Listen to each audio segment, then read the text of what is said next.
morning fog rolled across the hills of Bellevue like a gray shroud draped over the shoulders of the Pacific Northwest, and Samuel Crawford stood alone before a modest granite headstone in the quieter section of Evergreen Memorial Cemetery. The stone read simply, Helen Marie Crawford, beloved wife and mother, 1988-2022. 3 years had passed since he lowered her into this earth, and still his boots felt rooted to the spot every Sunday morning before the sun fully crested the Cascade Mountains. He held a single white rose in his weathered hand, the petals still wet with morning dew, and he placed it gently against the cold stone where a dozen others had wilted and been cleared away by groundskeepers who never knew the woman beneath. Sam was 38 years old, though the lines carved into his face suggested a man who had lived several lifetimes compressed into less than 4 decades. His brown hair had begun to gray at the temples, and his hands bore the calluses of manual labor accumulated over 15 years of maintenance work, plumbing repairs, and whatever honest employment he could find to keep a roof over his daughter's head. He wore a faded navy jacket that had seen better days, work boots scuffed beyond any polish's redemption, and jeans worn thin at the knees from countless hours spent kneeling to fix things other people had broken. The cemetery was empty at this hour, which was precisely why he came so early. Sam had never been comfortable with witnesses to his grief. He had learned long ago in places far from this peaceful hillside that a man's tears were his own business, and the world had no patience for warriors who wept. His voice emerged rough and low, barely above a whisper. I'm still here, Helen, still keeping my promise. The wind stirred through the cedar trees that lined the cemetery's eastern boundary, carrying with it the faint scent of pine and the distant sound of traffic beginning its Sunday crawl along Interstate 405. Sam closed his eyes and let the memories wash over him, not fighting them anymore the way he had in those first terrible months after her death. He had learned that grief was not an enemy to be defeated, but a companion to be acknowledged, and Helen had taught him that lesson in her final weeks when she held his hand and told him that loving someone meant carrying a piece of them forward even when the weight seemed unbearable. He thought about Emma, their daughter, still asleep in the small apartment in Redmond, where a home health aide named Rosa would be arriving in an hour to begin her morning care routine. Emma was 5 years old now, the same age Helen had been when her own mother died of the same cancer that would eventually claim her. The cruel symmetry of it haunted Sam in his darker moments, but he had promised himself he would not let bitterness consume the love he still carried. Emma had been diagnosed with spastic quadriplegic cerebral palsy at 8 months old, the result of a brain injury during a complicated delivery that had nearly killed both mother and child. The doctors at Seattle Children's Medical Center had delivered the news with practiced compassion, explaining that Emma would likely never walk, never speak in complete sentences, never live what society callously termed a normal life. They had handed Sam and Helen pamphlets about care facilities and support groups, had scheduled follow-up appointments with specialists whose fees would eventually drain every savings account they possessed. But Helen had looked at their daughter lying in that hospital bassinet, had watched Emma's tiny fingers curl around her thumb, and had spoken words that Sam would carry with him until his own final breath. They can tell us what she won't do, but only God knows what she will. Sam opened his eyes and looked at the headstone once more. He reached out and traced Helen's name with his fingertip, feeling the letters carved into granite, permanent and unchanging, even as everything else in his life seemed to shift like sand beneath his feet. His mind drifted backward, as it often did in these quiet moments, to a time before Helen, before Emma, before he understood that love could be both the wound and the healing. He thought about the desert, about the endless expanse of Iraqi sand that had swallowed so many of his friends, about the weight of a rifle in his hands and the sound of incoming mortar fire that still sometimes jolted him awake at 3 a.m, his heart pounding against his ribs like a trapped animal seeking escape. Sam had enlisted in the United States Army at 19, 3 weeks after the towers fell, and the world changed in ways that would take years to fully comprehend. He had been young and angry and certain that serving his country was the only path that made sense for a kid from a broken home in Spokane who had no money for college and no prospects beyond the paper mill where his father had worked until the alcohol finally finished what decades of disappointment had started. The recruiter had promised him structure, purpose, brotherhood. What Sam found instead was a crucible that burned away everything he thought he knew about himself and left behind something harder, something capable of surviving what no human being should ever have to witness. He served 2 tours in Iraq with the 101st Airborne Division, earning a Bronze Star for valor during the Second Battle of Fallujah and a Purple Heart for shrapnel wounds that still ached when the Washington rain came heavy and cold. He had watched friends die in his arms, had pulled triggers that ended lives, had made decisions in fractions of seconds that would haunt him for decades. When he finally came home in 2008, he was 26 years old and felt ancient, hollowed out by experiences that civilians could never understand and that he could never adequately explain. The Veterans Administration diagnosed him with post-traumatic stress disorder, prescribed medications that made him feel like a ghost floating through his own existence, and assigned him to group therapy sessions where men with thousand-yard stares spoke haltingly about nightmares and flashbacks and the terrible guilt of having survived when better men had not. Sam attended for 6 months before the sessions began to feel like picking at wounds that would never heal, and he stopped going drifting, instead into a gray fog of isolation and odd jobs in cheap apartments where he could hear his neighbors arguing through walls thin as paper.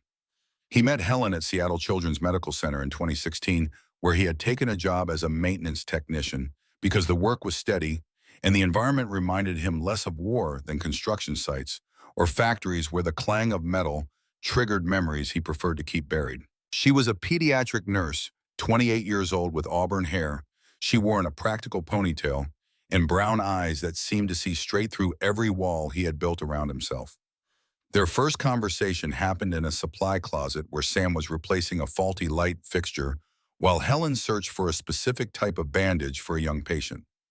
She had asked him about his military service, noticing the faded Army tattoo visible beneath the pushed-up sleeve of his work shirt, and he had given his standard deflecting answer, something vague about serving overseas and being glad to be home. But Helen had not accepted the deflection. She had looked at him with those penetrating eyes and said simply, "My brother came back from Afghanistan different. I know that look." Something in her voice, some quality of understanding that went beyond mere sympathy, had cracked open a door that Sam had kept locked for nearly a decade. He found himself telling her about the nightmares, about the guilt, about the way he sometimes stood in grocery store checkout lines and planned escape routes in case of attack. Helen had listened without judgment, without the uncomfortable pity he had grown to hate, and when he finished, she had touched his arm gently and said, "You survived. That's not something to be ashamed of. That's something to honor by living." They were married 14 months later in a small ceremony at a chapel overlooking Puget Sound, with only a handful of guests and vows they had written themselves. Emma was born the following year, and for a brief shining moment, Sam allowed himself to believe that he had finally found the peace that had eluded him since the desert, that he could build something good from the wreckage of his past. Then Helen started losing weight she could not afford to lose, and the doctors found shadows on the scan, and the word pancreatic fell from their lips like a verdict with no appeal. Sam had not handled the diagnosis well. In fact, he had handled it in the worst possible way, defaulting to the cowardice he had hoped the Army burned out of him, retreating into himself like a turtle pulling into its shell. When Helen needed him most, when she was undergoing chemotherapy that ravaged her body and radiation that left her too weak to hold their daughter, Sam had fled. He had taken extra shifts, volunteered for overtime, found excuses to be anywhere but at home, where he would have to watch the woman he loved disappear piece by piece. It was his darkest shame, the memory that clawed at him in the small hours when sleep would not come. He had abandoned her, not physically, not entirely, but emotionally, spiritually. He had built walls when she needed bridges, had armored himself against the grief to come, instead of being present for the grief that was happening. Helen had confronted him 6 weeks before her death in their small living room, Emma asleep in the bedroom, and the television murmuring some late-night program neither of them was watching. She had taken his face in her thin hands, her skin papery and pale from the treatments, and she had spoken words that shattered him more completely than any combat experience ever had. "Sam Crawford, I am dying. That is not something you can fix or fight or run from. But I need you to hear me now because I don't have much time left to say it." He had tried to speak, to apologize, to explain the fear that choked him every time he looked at her diminishing form, but she had pressed a finger to his lips. "I know you're scared. I know you've seen too much death already, and watching me go feels like more than you can bear. But Emma needs her father. Not the ghost who drifts through this apartment avoiding eye contact. Not the soldier who retreats behind walls when things get hard. She needs you, Sam, the real you, the man I fell in love with. The tears had come, then the ones he had been holding back for months, and Helen had held him as he wept against her shoulder, her fragile arms somehow strong enough to contain his breaking. "I forgive you," she had whispered. "I forgave you weeks ago, but you need to forgive yourself, and you need to promise me something. Anything. Promise me you won't give up on Emma. Promise me you'll stay. Promise me that when things get hard, when every doctor tells you she can't do something, you'll remember that courage isn't the absence of fear. Courage is staying when you want to run." He had promised. And in the weeks that followed, he had kept that promise, staying by Helen's side through the final terrible decline, holding her hand when she took her last breath in the hospice bed they had set up in their living room so she could watch the sun rise over the Cascades one more time. Now standing at her grave 3 years later, Sam renewed that promise silently the way he did every Sunday morning. He would stay. He would fight for Emma. He would not run no matter how hard things became. He did not yet know that within the week he would be tested in ways he could never have anticipated, that fate was about to present him with two more children who needed exactly what he had learned to give, and that the walls of a mansion in Bellevue Hills would become the unlikely setting for redemption he had stopped believing was possible. Sam kissed his fingertips and pressed them to Helen's headstone, then turned and walked back to his aging Honda Civic, the morning fog beginning to lift as the sun strengthened over the hills. The drive from the cemetery to the Hartwell estate took 45 minutes, winding through neighborhoods that transitioned from middle-class comfort to extravagant wealth with each passing mile. Sam had been working at the estate for 3 weeks now, hired through a staffing agency that specialized in placing workers in high-end residences where discretion was valued as highly as competence. The job paid well by his standards, nearly twice what he had made at the hospital, and the hours were flexible enough that he could arrange Emma's care without stretching his already thin budget past the breaking point. The Hartwell mansion emerged from behind a screen of ancient evergreens as Sam turned onto the private drive, and even after 3 weeks, the sight of it still gave him pause. The house was a Victorian-era monument to excess 47 rooms spread across 4 stories of brick and stone with turrets and gables and a wraparound porch that could have accommodated a small army. The grounds sprawled across 5 acres of manicured lawns and sculpted gardens with a fountain in the circular drive that probably cost more than every car Sam had ever owned combined. He parked in the staff lot behind the carriage house that had been converted into a garage, grabbed his work bag from the back seat, and made his way to the service entrance at the rear of the main house. The morning air was crisp with the promise of autumn, and Sam could smell wood smoke from one of the many chimneys, a reminder that despite its grandeur, this was still a home where people lived and breathed and struggled with problems that money alone could not solve. He had learned a great deal about the Hartwell family in his 3 weeks of quiet observation, absorbing information the way he had been trained to assess environments in hostile territory. The patriarch Richard Hartwell was a 70-year-old captain of industry who had built his fortune in medical technology and pharmaceutical distribution, a man whose photographs in the business publications lining the library walls showed cold eyes and a smile that never reached them. Richard lived in a separate wing of the estate with his wife Catherine, appearing in the main house only for formal dinners and meetings with staff that felt more like military briefings than household management sessions. The true mistress of the house was Victoria Hartwell, Richard's daughter-in-law and widow of his only son, Jonathan. Sam had seen her perhaps a dozen times in 3 weeks, always in passing, always dressed in expensive suits or designer casual wear that probably cost more than his monthly rent. She was beautiful in the way that wealthy women often were, with the kind of careful grooming and understated elegance that spoke of personal trainers and spa treatments in a life where physical imperfection was simply not tolerated. But there was something behind her eyes, a shadow that Sam recognized from mirrors and from the faces of men who had seen too much. Victoria Hartwell was haunted by something, and she hid it behind a mask of control and competence that most people probably never thought to question. And then there were the twins, Lily and Rose, the true reasons Sam found himself drawn to this job in ways that had nothing to do with the paycheck.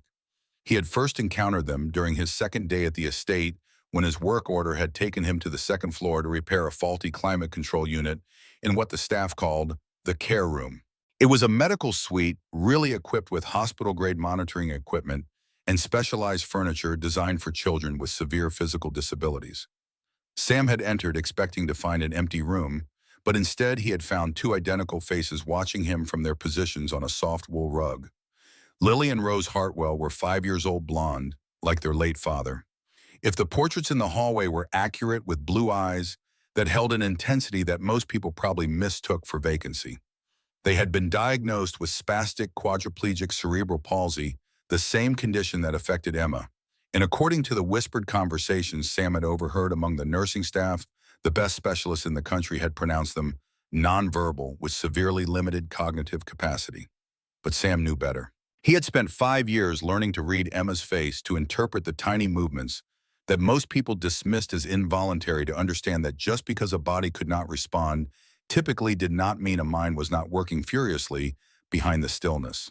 When he had looked into Lily and Rose's eyes that first day, he had seen the same thing he saw when he looked at his daughter: awareness, intelligence, and a desperate longing to be truly seen. He had knelt down on the rug beside them, ignoring the nurse's startled protest, and he had spoken to them the way he spoke to Emma, not in the exaggerated baby talk that so many people defaulted to, but in a normal conversational tone that assumed they understood every word. "Hey there, I'm Sam. I'm going to be fixing some things around here. You don't have to talk to me, but I want you to know I see you, both of you." And something had happened in that moment, something that Sam would later describe as a door opening a crack, letting in the faintest sliver of light. Both girls had turned their heads toward him, a coordinated movement that took obvious effort, and their eyes had tracked his face with an attention that contradicted every diagnosis in their medical files. Since then, Sam had found reasons to pass through the care room whenever his duties allowed. He would pause to talk to the girls, to sing them fragments of the lullabies he sang to Emma, to simply sit in their presence and let them know that someone in this vast, impersonal house saw them as human beings rather than medical cases to be managed. The nursing staff thought he was odd but harmless, and nobody had told him to stop. What Sam did not realize, could not have known, was that his presence had already begun to work subtle changes in the twins. The nurses had noticed that Lily and Rose were calmer when Sam was nearby, that their vital signs stabilized during his visits, that they seemed to track sounds more actively in the hours after he left. Notes had been made in medical logs, observations shared during shift changes, but nobody had thought to mention any of this to Victoria Hartwell, who received only summary reports focused on medications and physical therapy outcomes. This particular Monday morning began like any other, with Sam checking in at the service entrance and receiving his work orders from George Morrison, the head of household staff. George was 72 years old, a compact man with silver hair cropped close in a style that betrayed his 25 years of service in the United States Marine Corps. He had been with the Hartwell family for 15 years, hired by Jonathan Hartwell himself to bring military precision to the management of the estate, and he had stayed on after Jonathan's death out of loyalty to a man he had grown to love like a son. George ran the household with quiet efficiency, commanding the respect of the entire staff through competence rather than intimidation, and he had taken an interest in Sam from the new employee's first day.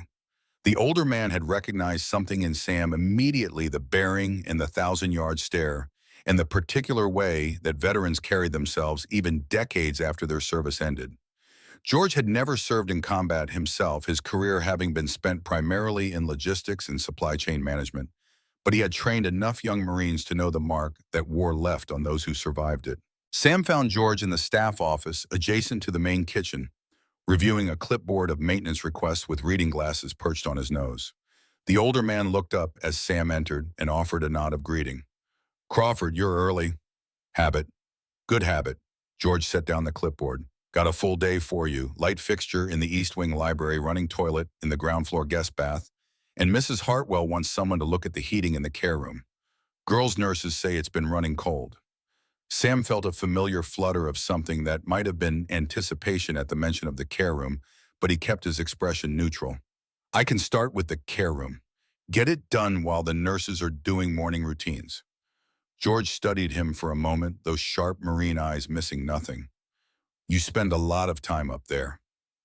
It was not quite a question, but Sam heard the inquiry beneath the words. "The work takes me there." "Does it?" Sam met the older man's gaze directly. "You have something to say, George?" The head of household staff was quiet for a long moment, then shook his head slowly. Nothing critical, just an observation. The nurses say the girls respond to you differently than they respond to most people. Kids know when someone's really paying attention. Most people don't really pay attention. I'm not most people. George's expression softened almost imperceptibly. No, I don't suppose you are. He handed Sam the clipboard with the work orders. Get to it then. And Crawford. Yeah, whatever you're doing up there, keep doing it. Those little girls deserve someone who sees them. Sam took the clipboard and headed for the main staircase, George's words echoing in his mind. Those little girls deserve someone who sees them. It was such a simple truth, and yet somehow the whole world seemed designed to make people invisible, to reduce human beings to categories and diagnoses and economic functions. Sam had learned the hard way that being truly seen was one of the rarest gifts one person could give another, and he had committed himself to giving that gift to Emma every single day. He had not planned to extend that commitment to the Hartwell twins, but life, he had learned, rarely cared about plans. The care room was on the second floor of the main house, at the end of a long hallway lined with oil paintings and antique furniture that probably cost more than Sam would earn in a decade. The door was partially open, and he could hear the soft murmur of the morning nurse speaking to someone on the phone about medication schedules. Sam knocked and pushed the door wider, stepping into a space that always struck him as deeply contradictory. The room was beautiful by any objective standard, with high ceilings and tall windows that looked out over the rose garden Victoria's late husband had planted. But it was also unmistakably a medical facility, with hospital beds disguised as elegant furniture monitoring equipment tucked discreetly behind decorative screens, and the faint antiseptic smell that no amount of air freshener could fully mask. Lily and Rose were on their usual spot on the plush wool rug positioned by the nurse for their morning stretching routine. They wore matching pink dresses with butterfly embroidery, their blonde hair brushed and tied with ribbons, looking for all the world like porcelain dolls arranged for display. But their eyes, those startlingly blue eyes, were alive and tracking as Sam entered. The nurse, a middle-aged woman named Patricia, looked up from her phone call and gestured for Sam to proceed with his work. Sam crossed to the far wall where the heating vent was located, but he made sure to pass close to the girls, pausing to crouch down to their level. His voice came out low and warm. "Good morning, ladies. How are we doing today?" Lily's fingers twitched against the rug, a movement so small that anyone else would have dismissed it as involuntary. But Sam recognized it as deliberate, a reaching toward him that her body could not fully execute. "I know," he murmured. "I see you. I'm going to be here for a bit, fixing the heat so you don't get cold. You just rest and listen to my terrible singing, okay?" He moved to the vent and began his inspection, quickly identifying a blocked filter that was restricting airflow. As he worked, he began to hum softly, then to sing under his breath, a lullaby that Helen had taught him years ago, one that he sang to Emma every night before bed. The melody was simple, almost childish, but there was something about the cadence that seemed to resonate with children who could not express themselves through conventional means. From behind him, he heard a sound that made him freeze mid-motion. It was not much, barely a whisper of voice, but it was unmistakably intentional. One of the girls was trying to mimic the melody. Sam turned slowly, his heart suddenly pounding against his ribs. Lily was looking directly at him, her mouth moving in tiny motions, attempting to form shapes that corresponded to the sound she was hearing. Rose beside her had her eyes fixed on her sister with an expression of intense concentration, as if willing Lily to succeed. The nurse Patricia had ended her phone call and was staring at the scene with undisguised shock. Sam moved back to the rug, lowering himself to sit cross-legged in front of the twins. He continued singing softly, watching Lily's efforts with the same patient attention he had cultivated over 5 years with Emma. The little girl's attempts were almost entirely unsuccessful, her damaged neural pathways struggling to translate intent into action, but there was no question that she was trying. Sam's voice dropped to barely above a whisper. "That's it, sweetheart. You are doing amazing. Take your time." And then in a moment that would reshape the trajectory of multiple lives, Lily Hartwell produced a sound that was unmistakably a word. Duh. Sam's breath caught in his throat. Duh. D. Rose, as if encouraged by her sister's breakthrough, began to move her own lips, struggling against the same limitations, fighting with a determination that belied every medical prognosis ever written about her. D. D. Sam felt tears threatening at the corners of his eyes, but he blinked them back, maintaining the gentle, encouraging presence that he had learned was essential in moments like these. His voice remained calm even as his heart hammered. "That's so good. You're both doing so good. I'm so proud of you." Neither he nor the girls were aware that Victoria Hartwell had arrived at the doorway drawn by some maternal instinct she did not fully understand, and was now standing frozen on the threshold, watching her daughters speak for the first time in their lives. The word they were speaking was not mama. The Hermes bag slipped from Victoria's nerveless fingers and struck the marble floor of the hallway with a sound like a gunshot, and everything changed. Victoria could not move. Her body had become a statue rooted to the threshold of the care room by a paralysis that had nothing to do with her muscles and everything to do with the complete collapse of her understanding of the world. She was dimly aware of her own heartbeat thundering in her ears like distant artillery, and of the blood draining from her face, leaving her skin cold despite the warmth of the well-heated mansion. Her daughters were speaking.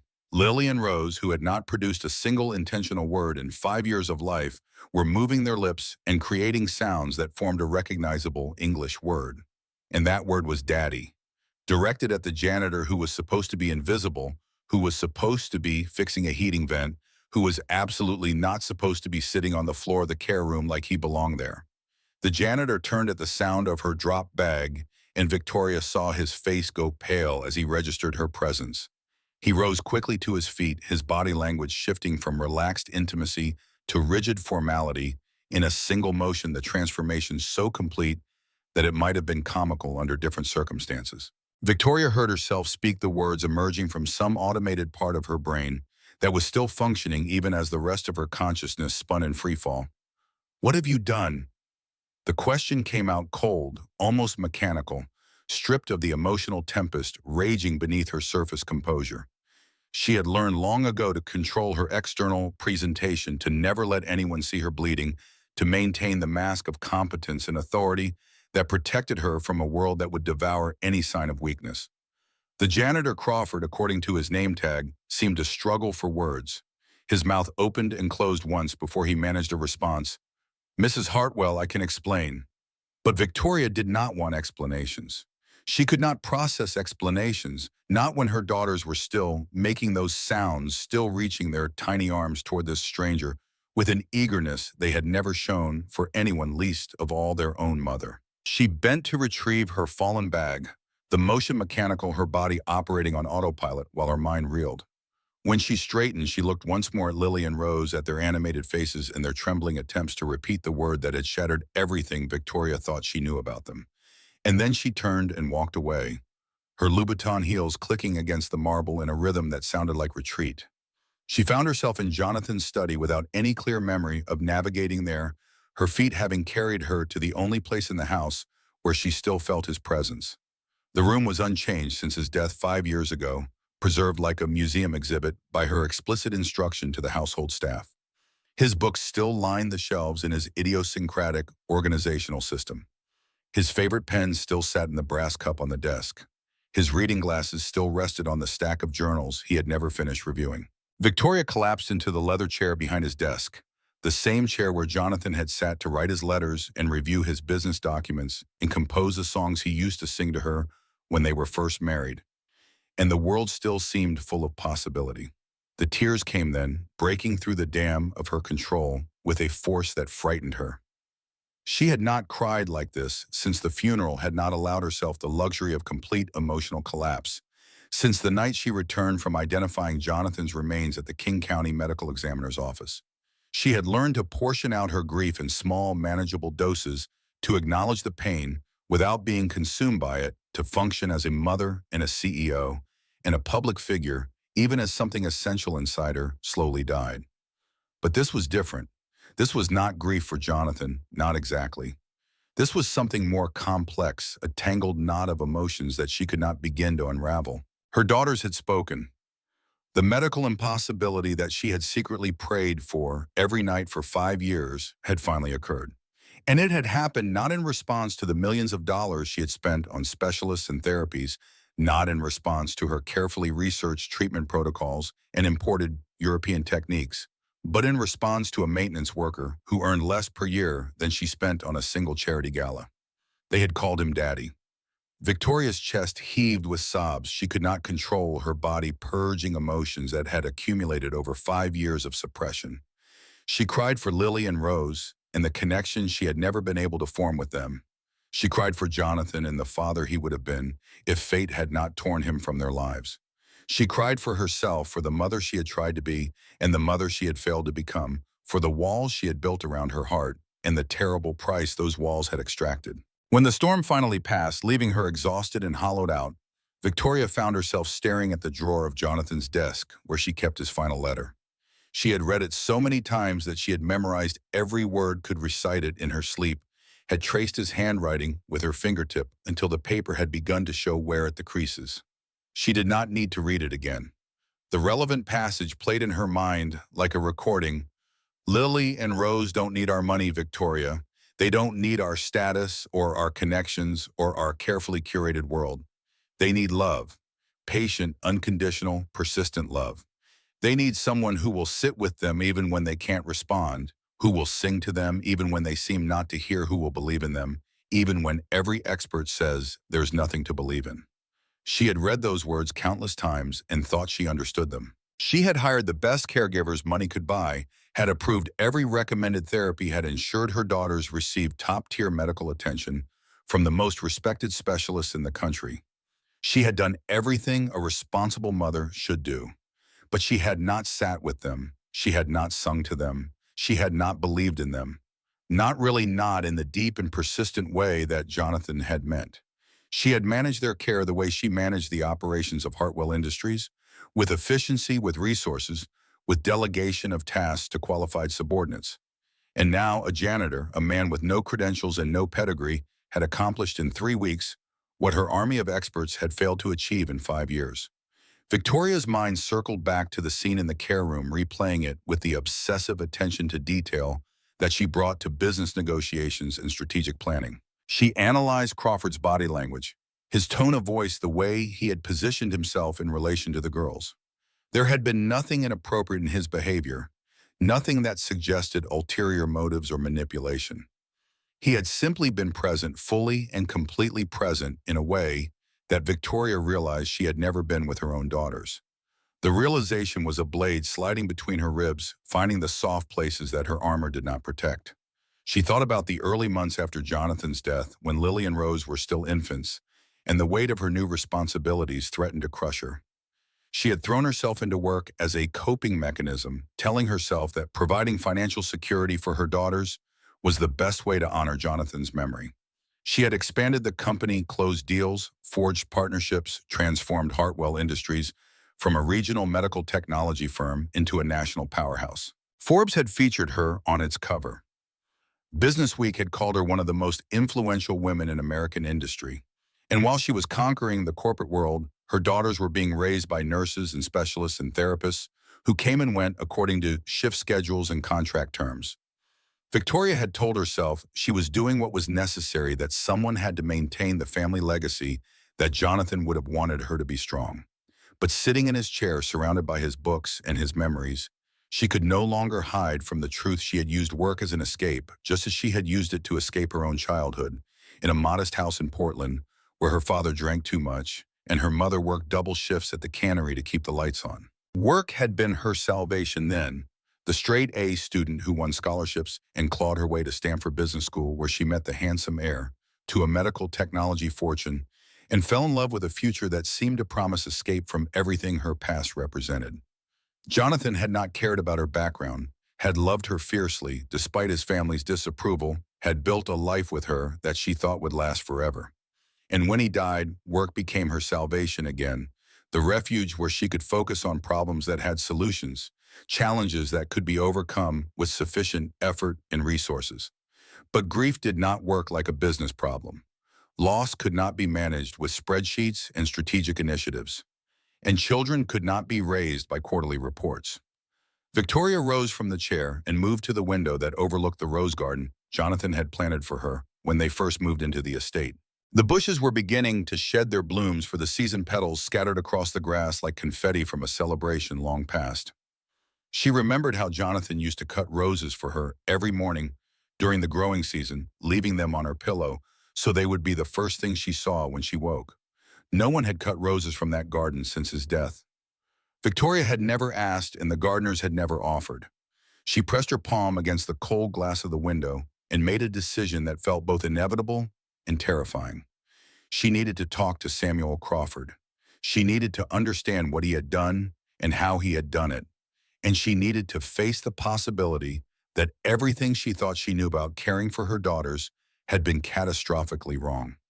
The conversation happened later that evening after Victoria had showered and changed and composed herself enough to function as the mistress of the Hartwell estate. She summoned Crawford to the small parlor adjacent to the main hall, a room she used for informal meetings with staff that required more privacy than could be found in the common areas.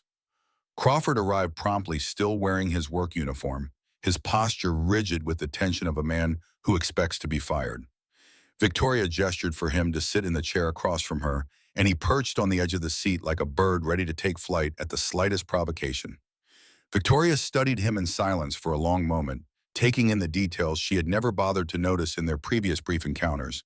He was younger than she had initially assumed, perhaps late 30s, with brown hair, graying at the temples, and a face that bore the marks of hard experience. His hands resting on his knees were calloused and scarred, the hands of a man accustomed to physical labor. But his eyes were what struck her most. They were watchful, intelligent, and held a depth of pain that she recognized because she saw something similar in her own mirror every morning. She heard herself speak the words emerging more gently than she had intended. "Tell me everything." Crawford's expression flickered with surprise, as if he had expected an inquisition rather than an invitation. He was quiet for a moment, gathering his thoughts, and when he spoke, his voice was low and careful. "I have a daughter, Emma. She's 5, same as Lily and Rose. Same diagnosis too, spastic quadriplegic cerebral palsy." Victoria felt something shift in her chest, a loosening of tension she had not realized she was holding. "I didn't know that." "No reason you would. I'm just the maintenance guy." "But you're not, are you not anymore? Not to my daughters." Crawford's jaw tightened. "Mrs. Hartwell, I never intended to overstep. I was just doing my job, and I happened to notice that Lily and Rose seemed forgotten. Not neglected, not mistreated, but forgotten. Like everyone had given up on them without realizing it." The words struck Victoria like physical blows, each one landing precisely on the bruises she had been nursing since Jonathan's death. She wanted to defend herself, to explain all the money she had spent, and the experts she had consulted, and the sleepless nights she had endured worrying about her daughter's futures. But the words would not come because she knew in the deepest part of herself that Crawford was right. Her voice emerged barely above a whisper.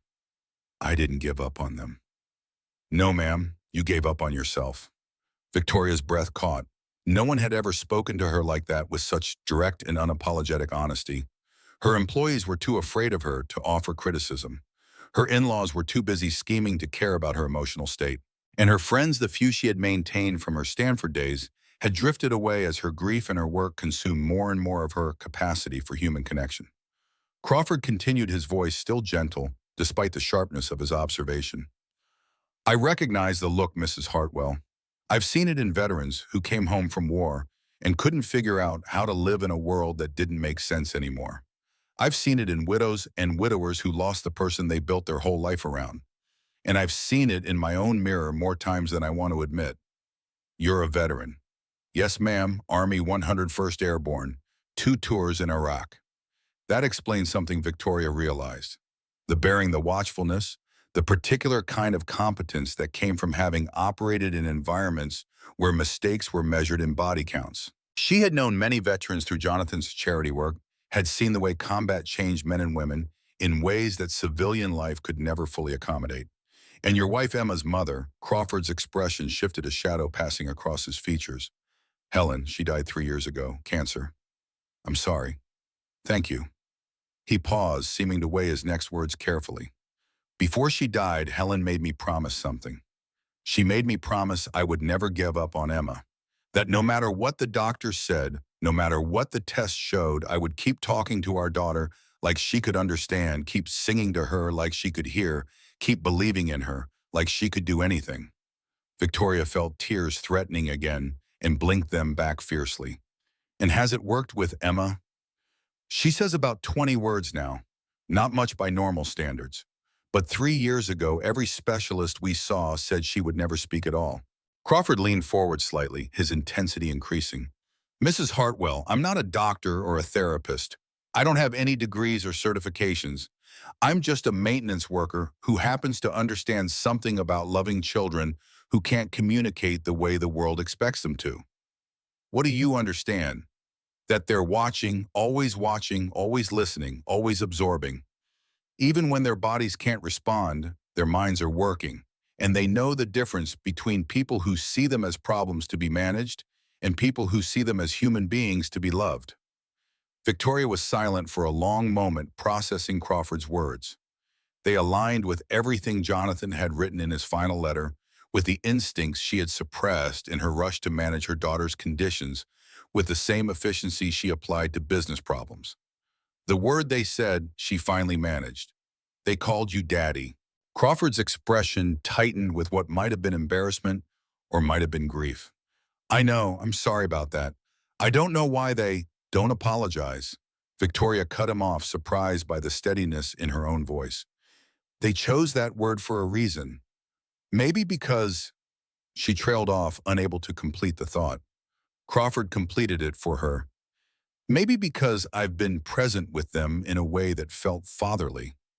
Sitting with them, talking to them, singing to them. The kinds of things a parent does. The kinds of things I should have been doing. It's not too late, Mrs. Hartwell. Victoria looked up sharply, meeting his eyes. How can you say that I've missed 5 years? 5 years of their lives and they don't even know me. They call a stranger Daddy, and I don't even know what sound they would make if they tried to say my name. Crawford stood, moving toward her with a deliberateness that might have felt threatening from another man, but from him felt only compassionate. He stopped a respectful distance away and spoke with quiet conviction. My wife used to say that it's never too late to start being the person you should have been. She said that to me when I was at my lowest point, when I had failed her in ways I'm still ashamed of. And she was right. The past is fixed, but the future is still being written. Victoria stared at him, this maintenance worker who spoke with the wisdom of someone who had passed through fire and emerged, if not unscathed, at least still standing. Will you help me? The question surprised her even as it left her lips. She had not intended to ask for help, had never been comfortable admitting that she needed anything from anyone. But the words were out now, and she found that she did not want to take them back. Crawford nodded slowly. I'll do what I can.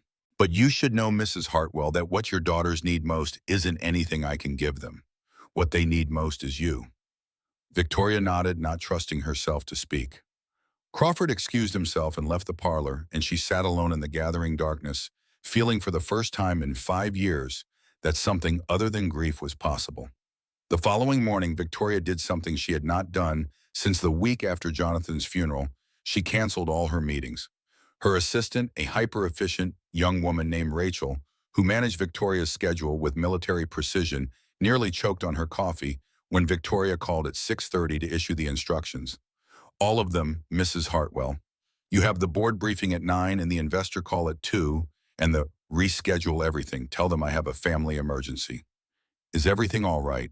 Victoria paused, considering the question. I don't know yet, but I'm going to find out. She dressed in casual clothes for the first time in months, selecting items from the back of her closet that had been purchased for a life she no longer lived. Comfortable jeans, a soft sweater, shoes that were designed for walking rather than intimidating subordinates. She pulled her hair back in a simple ponytail, rather than the elaborate updo her stylist typically created, and she skipped the professional makeup in favor of basic moisturizer and a touch of lip balm. The woman who looked back at her from the mirror was almost unrecognizable, and Victoria realized with a start that she looked more like herself than she had in years. She went to the care room at 8 o'clock, early enough that the night shift nurse was still on duty and the morning routines had not yet begun. Lily and Rose were awake in their cribs, their eyes tracking the movement of light across the ceiling as dawn brightened the windows. Victoria approached them slowly, afraid of startling them, despite knowing intellectually that her presence was unlikely to register as threatening. She looked down at her daughters, really looked at them for the first time since she could remember. They were beautiful. She had always known that in an abstract way, had noted it with the same detached appreciation she brought to evaluating the aesthetic qualities of art or architecture. But now she saw them differently, not as medical cases or logistical challenges or reminders of everything she had lost, but as human beings. Small, vulnerable fighting battles she could barely comprehend, with bodies that refused to cooperate with their brilliant minds. Victoria lowered the side of Lily's crib and reached in, lifting her daughter with a gentleness she had almost forgotten she possessed. The little girl was lighter than expected, her body thin, despite the careful nutrition the medical team provided, and she fit against Victoria's chest like she had been designed to nestle there. Her voice came out rough with emotion.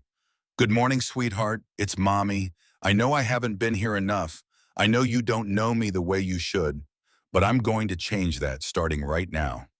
Lily's eyes found her mother's face, and for a long moment, neither of them moved. Then, almost imperceptibly, Lily's hand twitched against Victoria's arm, the ghost of a reaching motion. Victoria felt tears streaming down her cheeks and did nothing to stop them. She carried Lily to the rocking chair by the window and sat down, settling her daughter in her lap, and she began to talk. She talked about Jonathan, about how much he had loved the twins, about the songs he used to sing when they were still in the womb. She talked about her own childhood, about growing up poor in Portland and dreaming of a life that seemed impossibly distant. She talked about her fears and her failures and her desperate hope that somehow, despite everything, she could still become the mother her daughters deserved. She did not know how much Lily understood. She did not know if her words were penetrating the barriers that separated her daughter's mind from the outside world. But she talked anyway because Samuel Crawford had been right. What mattered was not the response, but the presence, not the outcome, but the effort. When she finished with Lily, she lifted Rose from her crib and repeated the process, holding her second daughter close and pouring out the same confession of love and regret and determination. Rose watched her with those intense blue eyes, and Victoria could have sworn she saw something there that looked like recognition. The morning shift nurse, a kind woman named Janet, who had been with the family for 2 years, stood in the doorway watching with tears in her own eyes. She had never seen Mrs. Hartwell like this, had never witnessed the Ice Queen of Bellevue Hills showing genuine emotion with her children. When Victoria finally looked up and noticed Janet watching, she did not feel embarrassed or exposed. She felt for the first time in years like she was exactly where she was supposed to be. She spoke with quiet determination. "Janet, I want you to tell me everything. Everything about their daily routines, their preferences, their responses to different stimuli. I want to learn how to care for them properly." Janet nodded, unable to speak past the lump in her throat. "And please ask Mr. Crawford to join me when he arrives. I want to understand exactly what he's been doing with my daughters so I can learn to do it too." The transformation of Victoria Hartwell had begun, and the entire household would soon feel its effects. George Morrison observed the changes from his vantage point as head of household staff, watching with the experienced eye of a man who had managed complex operations in wartime and peacetime alike. He saw Victoria emerging from the care room with red-rimmed eyes and a softness in her expression that he had not witnessed since before Jonathan's death. He saw Samuel Crawford spending longer hours on the second floor, his maintenance duties apparently expanded to include unspecified therapeutic activities with the twins. And he saw the ripple effects spreading through the estate staff, a loosening of tension that came from serving a mistress who was finally present rather than merely powerful. George had known Jonathan Hartwell for nearly 2 decades, had watched him grow from a privileged but good-hearted young man into a husband and father whose love for his family was the bedrock of his existence. He had grieved Jonathan's death with the quiet intensity of a man trained to process loss without letting it compromise his function, but he had never stopped missing the warmth that Jonathan had brought to the cold grandeur of the Hartwell estate. Now, watching Victoria begin to reclaim some of that warmth, George felt something he had almost forgotten was possible hope. He waited 3 days before approaching Samuel Crawford, directly choosing a moment when the younger man was taking a coffee break in the staff kitchen, the quiet space deserted in the mid-afternoon lull between lunch cleanup and dinner preparation. George poured himself a cup from the ever-present carafe and settled into the chair across from Crawford. The younger man looked up from his own coffee, his expression guarded but not hostile. George began without preamble. You served in Iraq. Crawford's eyes narrowed slightly. How did you know? I was a Marine for 25 years. I know how combat veterans carry themselves, and I know the look in their eyes. George paused, sipping his coffee. 101st Airborne. Yes, sir. Don't sir me, I was supply chain, never saw combat. You outrank me in everything that matters. Crawford's guard lowered fractionally. I appreciate that, but rank doesn't mean much to me anymore. It shouldn't. The things that matter don't come with chevrons attached. George set down his cup and leaned forward slightly. I want you to know something, Crawford. What you're doing with those little girls, it's making a difference. Not just to them, but to this whole household. I'm just doing what I did with my own daughter. I know. Mrs. Hartwell told me about Emma, and I know about your wife. George's voice softened. I lost my son in Iraq, Fallujah 2004. Marine Corps like his old man. Crawford's expression shifted the shared grief of those who had lost, creating an instant connection that transcended the differences in their backgrounds and positions. His voice came low and rough. I'm sorry. Thank you. His name was Michael. He was 23 years old and he believed in something enough to die for it. I've spent 18 years trying to figure out if that belief was justified. Did you find an answer? No, but I found something else. I found that asking the question is more important than finding the answer. George leaned back in his chair. You remind me of Michael in some ways. Not physically, but something in the core of you. The same willingness to show up when things are hard, to stay present when running would be easier. Crawford looked down at his coffee cup, seeming uncomfortable with the praise. I ran once, when it counted most. I failed my wife when she was dying because I couldn't handle watching her go. I've been trying to make up for that ever since. Making up for failures is a fool's errand. The past doesn't change no matter how hard we wish it would, but building something good from the wreckage that's within our power. George paused, considering his next words carefully. Crawford, there's something you should know about this family, about the dangers lurking beneath the surface. Crawford looked up sharply, his military instincts engaging. What kind of dangers? Richard Hartwell, the old man, he's never accepted Victoria running the company. He thinks she's an outsider, a gold digger who tricked his son into marriage and now controls his legacy by accident of timing. He's been looking for a way to remove her since the day Jonathan died. Remove her how? Any way he can. Business maneuvers, legal challenges, manipulation of the board. And now with what's happening with the twins. George shook his head. If Richard finds out that Victoria's authority over her own daughters could be challenged, he'll use it. He'll use anything. Crawford's jaw tightened. What does Victoria's relationship with her daughters have to do with Richard's business schemes? Everything. The twins are Jonathan's heirs. If something happened to Victoria, if she was found unfit to be their guardian, the court would appoint someone else. Someone like Richard, who would control their inheritance until they came of age. George paused. And if the twins were declared permanently incapacitated, unable to ever manage their own affairs, Richard could potentially petition to have himself named conservator of their trust. We're talking about hundreds of millions of dollars. Jesus Christ. Indeed. So be careful, Crawford. What you're doing with Lily and Rose is a miracle in progress. But there are people who would prefer that miracle never happen because healthy heirs are harder to control than invalids. Crawford sat in silence for a long moment, processing the implications of what George had revealed. When he spoke, his voice carried the cold determination of a soldier facing a clearly defined enemy. Thanks for the warning, George. I'll be careful. See that you are. And Crawford, one more thing. Yeah. Welcome to the family, such as it is. The two men sat together in comfortable silence, finishing their coffee, as the afternoon light slanted through the kitchen windows, two veterans of different wars united by their commitment to protect something precious from forces that would see it destroyed. The first real test of that commitment came 3 weeks later when Richard Hartwell made his move. Victoria was in her home office reviewing quarterly reports with half her attention, while the other half remained fixed on the baby monitor she had moved from the nursery to her desk. The device showed Lily and Rose in the care room, Samuel Crawford reading to them from a picture book, while they watched with unusual alertness. In the 3 weeks since Victoria had begun her transformation, the twins had continued to progress at a rate that astonished their medical team. They were now reliably producing several recognizable words, had developed clear preferences for certain caregivers and activities, and showed increasing physical responsiveness to stimulation.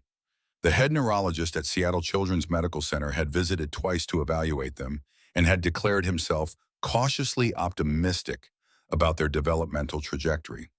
But the progress had also attracted attention that Victoria would have preferred to avoid. The intercom on her desk buzzed and her assistant's voice came through. "Mrs. Hartwell, your father-in-law is here. He's insisting on seeing you immediately." Victoria's stomach clenched, the familiar dread that Richard's presence always evoked rising like bile in her throat. She had managed to avoid him for nearly a month, declining dinner invitations and delegating board interactions to her subordinates. But she could not avoid him forever. "Send him in." The door opened moments later, and Richard Hartwell swept into the room with the imperious energy of a man accustomed to commanding any space he entered. At 70, he was still physically imposing, tall and broad-shouldered, with silver hair swept back from a face that time had hardened into something approaching sculpture. His eyes were pale gray, the color of winter sky, and they missed nothing. Behind him came Thomas Burke, the family attorney, whose presence immediately elevated Victoria's concern from uncomfortable to alarming. Burke only appeared when legal matters were at stake, and legal matters with Richard were never simple. Richard did not wait for an invitation to sit. He settled into the chair across from Victoria's desk as if he owned it, which in a sense he believed he did. Burke remained standing, his thin frame arranged beside the window, like a vulture waiting for something to die. Richard's voice carried the precise enunciation of expensive education and lifelong privilege. "Victoria, you've been avoiding me." "I've been busy, Richard, running the company that you entrusted to me." Entrusted is a generous word for what happened. Jonathan died and you were the only Hartwell left standing. Circumstance, not trust, put you in that chair. Victoria felt the familiar anger rising but forced herself to remain calm. Richard's provocations were calculated to make her react emotionally, to give him ammunition for whatever scheme he was currently executing. She would not give him the satisfaction. "Is there a purpose to this visit, Richard? Or did you just come to remind me of your contempt?" Richard smiled, the expression reaching nowhere near his eyes. "There is a purpose. Thomas, if you would."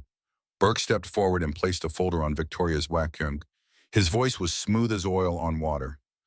"Mrs. Hartwell, this is a formal notification that Richard and Catherine Hartwell intend to petition the court for guardianship of your daughters, Lily and Rose." The words hit Victoria like a physical blow, but she forced her expression to remain neutral. "On what grounds parental unfitness?"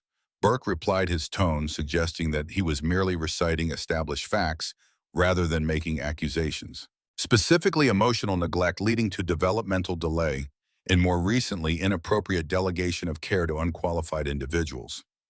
Victoria's voice went cold. "You'll have to be more specific."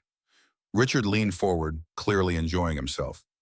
"We have documentation from independent medical experts stating that Lily and Rose's developmental problems could have been significantly mitigated with proper parental attention during their early years. We have testimony from staff members describing your chronic absence from their lives. And we have evidence that you've recently been allowing an untrained maintenance worker to perform therapeutic activities with your daughters, activities for which he has no qualification or certification. Samuel Crawford has been helping my daughters communicate, something no certified therapist has achieved in 5 years. Ah, yes, the miracle worker." Richard's tone dripped with contempt.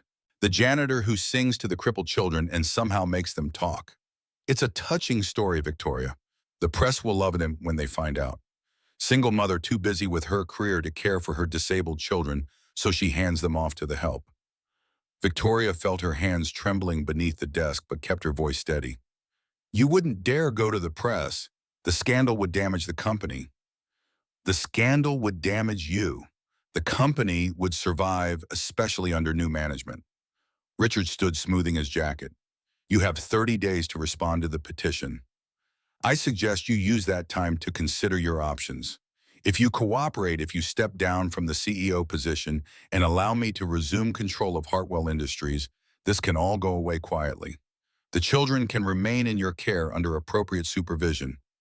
No one needs to know about your failures as a mother." "And if I refuse?" Richard's smile widened. Then we'll see you in court. And Thomas will present evidence that will make the judge very concerned about your fitness to raise vulnerable children.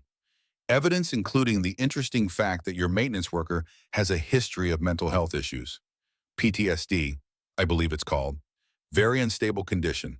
Not the sort of person who should be around children. Wouldn't you agree? Victoria rose to her feet, her anger finally breaking through her control. Get out of my house. Richard seemed unperturbed by her fury. 30 days, Victoria. Think about what you're willing to lose. He turned and walked toward the door, Burke trailing behind him like a loyal shadow. At the threshold, Richard paused and looked back. Jonathan would be so disappointed in what you've become. But then he always did have a weakness for broken things. The door closed behind them, and Victoria collapsed back into her chair, her legs suddenly unable to support her weight. She sat in the silence of her office, listening to her own ragged breathing, trying to process the magnitude of what had just occurred. Richard was going to take her children.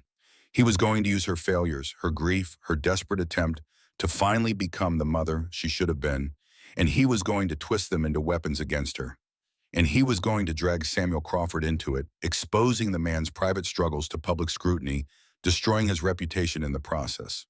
For a long moment, Victoria allowed herself to feel the full weight of despair. Richard had resources, connections, and a ruthlessness that she had always feared but never fully understood. He had been building this case for years, waiting for the right moment to strike. And now that moment had arrived. But despair was a luxury she could not afford. She had learned that lesson in the months after Jonathan's death, when the company nearly collapsed under the weight of investor panic and board uncertainty. She had fought her way back from the brink then, and she would fight again now. Victoria picked up her phone and dialed a number she had not used in 3 years, the number of a law firm that had no connection to the Hartwell family, a firm that specialized in family law cases that seemed unwinnable. A woman's voice answered on the third ring. Sarah Mitchell, how can I help you? Sarah, it's Victoria Hartwell. I need your help. What's happening? My father-in-law is trying to take my children, and I'm going to stop him, whatever it costs. The days that followed were a blur of legal consultations, document reviews, and strategic planning. Sarah Mitchell turned out to be everything Victoria needed, sharp, aggressive, and completely unintimidated by the Hartwell name. She had built her reputation on cases exactly like this one, family disputes where wealth and power were used as weapons against those with fewer resources. Sarah's first act was to conduct a thorough review of the evidence Richard claimed to have. Her assessment was sobering, but not hopeless. They have a case, Sarah admitted during their second meeting, spreading documents across Victoria's dining table. The medical reports about developmental delays are real, and they can argue that more parental involvement might have led to better outcomes. The testimony from staff members is problematic, mainly complaints about your absence that have been on file with the family office for years. Those complaints were never brought to my attention. No, because the family office reports to Richard's people. He's been building this case for longer than you realized. Sarah paused, her expression hardening. But here's the thing, Victoria. They're attacking your past behavior. What matters now is your present and future behavior. If we can demonstrate that you've changed, that you're now providing the kind of care that Lily and Rose need, we can undercut their entire argument. What about Samuel Crawford? They're going to use his PTSD against him. That's trickier. Mental health stigma is real, and some judges are more susceptible to it than others. But PTSD is not a disqualifying condition for childcare work. Millions of veterans manage their symptoms and live productive lives. If we can get testimony from his doctors, from the VA showing that he's been managing his condition responsibly, that should help. Victoria nodded slowly. There's something else you should know, something Richard doesn't realize. What's that? My daughters are getting better, really better. 3 weeks ago, they couldn't say a single word. Now they're producing multiple words, responding to their environment, showing development that their doctors say exceeds all expectations. Victoria leaned forward. Samuel Crawford did that, not the expensive specialist, not the experimental therapies, him. And if we can get the medical team to testify about the progress they've witnessed, we can prove that whatever he's doing is working. Sarah's expression shifted from professional skepticism to genuine interest. That could change everything. If we can demonstrate that Crawford's methods, whatever they are actually helping the children, It becomes much harder for Richard to argue that your judgment in employing him is evidence of unfitness. He's not just an employee anymore, Victoria said quietly. He's become part of our family. I'm going to ask him to move into the estate with his daughter. Formally. Sarah's eyebrows rose. That's a significant step. Are you sure it's wise during an active custody dispute? Richard is going to argue that I neglected my daughters. I'm going to show that I've created a home where they're finally thriving. That includes Samuel Crawford and his daughter Emma, who has the same condition as Lily and Rose. The four of them together, they have a connection that I can't explain and don't fully understand. But it's real and it's helping all of them. Sarah studied Victoria for a long moment, then nodded slowly. All right, if you're committed to this course, we should formalize everything properly. Employment contracts, residential agreements, clear documentation of roles and responsibilities. We need to be able to show the court that this is a thoughtful, structured arrangement, not some impulsive reaction to the custody challenge. I'll talk to Crawford tonight. The conversation with Samuel Crawford took place in the garden as the sun set behind the Olympic Mountains and painted the sky in shades of orange and purple. Victoria found him at the stone bench beside the koi pond, the same spot where they had talked weeks earlier about his wife and his daughter and the strange path that had brought him into her family's life. He stood when he saw her approaching the deference of an employee still deeply ingrained despite everything that had changed between them. Victoria gestured for him to sit back down and settled onto the bench beside him, close enough that she could speak quietly and be heard over the gentle splash of the fountain. She told him everything. Richard's threats, the custody petition, the attack on Crawford's mental health history. She held nothing back because he deserved to know what he was facing and to make his own choice about whether to remain involved. When she finished, Crawford was silent for a long moment. His face was unreadable in the fading light, the shadows playing across features that seemed carved from something harder than flesh. When he spoke, his voice carried a weariness that went bone deep. I knew there would be consequences. Nothing good ever comes without a price. You don't have to stay. I would understand if you wanted to walk away from this. Protect yourself and Emma from the ugliness that's coming.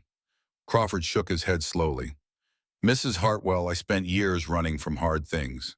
I ran from my wife when she was dying, ran from my daughter when her diagnosis scared me, ran from everything that asked me to be stronger than I felt. And all that running did was delay the pain and add regret to the pile. He turned to look at her directly, his eyes catching the last light of the setting sun. Lily and Rose are starting to find their voices. For the first time in their lives, someone is hearing them. I'm not going to abandon them because their grandfather wants to use me as a pawn in some family power struggle. Victoria felt tears threatening and blinked them back. Richard will drag your personal history into public view. Your military service, your PTSD, everything you've kept private. Let him. I'm not ashamed of my service or my struggles. I did what my country asked me to do, and I came home with wounds that don't show. That doesn't make me dangerous or unfit. That makes me human. Victoria reached out and touched his arm, a gesture of connection that would have been unthinkable a month ago. I want to ask you something. You can say no, and I'll understand. Ask. I want you and Emma to move into the estate, formally as residents rather than just employee and visitor. The West Wing has private quarters that would give you space and independence. You would still work here, still help with Lily and Rose, but you would do it as part of our household rather than as temporary staff.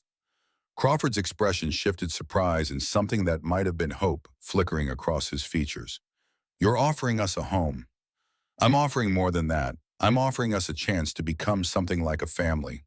I don't know what shape that takes or where it leads, but I know that my daughters are better when you're around, and I've seen how Emma lights up when she's with Lily and Rose. We all need each other, Crawford. I'm just finally brave enough to admit it. Crawford was quiet for a long time, his gaze fixed on the koi circling in the darkening pond. When he spoke, his voice was rough with emotion. Helen used to say that family isn't about blood. It's about who shows up when the night gets dark. She would have liked you, Mrs. Hartwell. She would have seen the same thing I see someone fighting to become better than her past allowed her to be. Is that a yes? Crawford turned to face her, and in the dim light, she could see the glint of moisture in his eyes. It's a yes, for Emma's sake, and for Lily and Rose, and honestly for myself. I've been alone for a long time. It would be good to be part of something bigger again. Victoria nodded, not trusting her voice. They sat together in the gathering darkness, two people whose lives had been shaped by loss, now finding the courage to build something new from the wreckage. The logistics of moving Samuel and Emma Crawford into the Hartwell estate were handled with the same efficiency that Victoria brought to corporate mergers. Sarah Mitchell drew up the residential agreement defining Crawford's role as both maintenance supervisor and therapeutic caregiver for the twins. A medical consulting firm reviewed the arrangement and provided written documentation that Crawford's approach to working with the children was consistent with current best practices in early intervention for cerebral palsy patients. The West Wing quarters were prepared with care, the 3 bedrooms and private living area furnished to accommodate Emma's accessibility needs while providing the kind of comfortable home environment that Crawford and his daughter had never been able to afford on his maintenance worker salary. Victoria personally oversaw the installation of the specialized equipment. Emma required the same level of medical support that Lily and Rose received. Emma Crawford arrived at the estate on a gray Saturday morning, her wheelchair pushed by her father up the ramp that had been installed at the West Wing entrance. She was a beautiful child with her father's brown hair and her late mother's warm eyes, her face carrying an alertness that contradicted every assessment of limited cognitive function. She looked around at the grand architecture with an expression of wonder that made Victoria's heart ache with recognition. Victoria knelt beside the wheelchair, putting herself at Emma's eye level. "Welcome home, Emma. I'm Victoria. I have 2 daughters about your age, and they have been very excited to meet you." Emma's eyes found Victoria's face and held there assessing this strange woman who was offering such an extraordinary thing.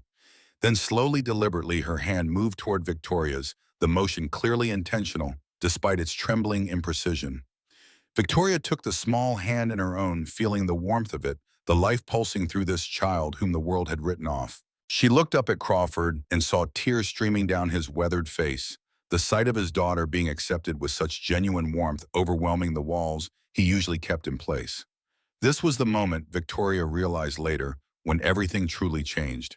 Not the conversations about legal strategy or the documents defining living arrangements.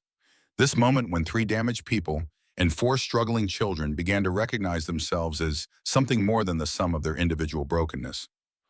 The first meeting between Emma and the twins took place that afternoon in the care room with Victoria Crawford and the nursing staff watching from the edges of the space. Emma's wheelchair was positioned on the soft rug where Lily and Rose lay in their supported positions, the 3 children forming a loose circle. For several long minutes, nothing happened. The children simply looked at each other, their eyes moving from face to face with an intensity that seemed almost otherworldly. Crawford had warned Victoria that this might happen, that children like theirs often took time to process new situations and people, that rushing the interaction would only create anxiety. Then Lily moved. It was a small movement, just a turning of her head and a reaching of her hand, but it was unmistakably directed at Emma. And from Lily's throat came a sound that made Victoria's heart stop. "Ma." Rose followed moments later, her own voice joining her sister's "Ma." Emma's face transformed with joy, a smile breaking across her features that was so pure and unguarded that Victoria felt tears streaming down her own cheeks. And then Emma spoke, her voice clearer than either of the twins, but still marked by the same neurological challenges. "Li, Li, Ro, Si, friends." Crawford knelt beside his daughter's wheelchair, his hand on her shoulder. His face wet with tears, he made no attempt to hide.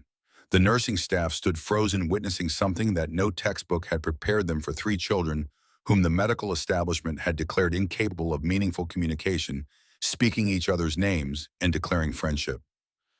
Victoria crossed the room and lowered herself to the rug beside her daughters, gathering them into her arms as best she could without disturbing their therapeutic positioning.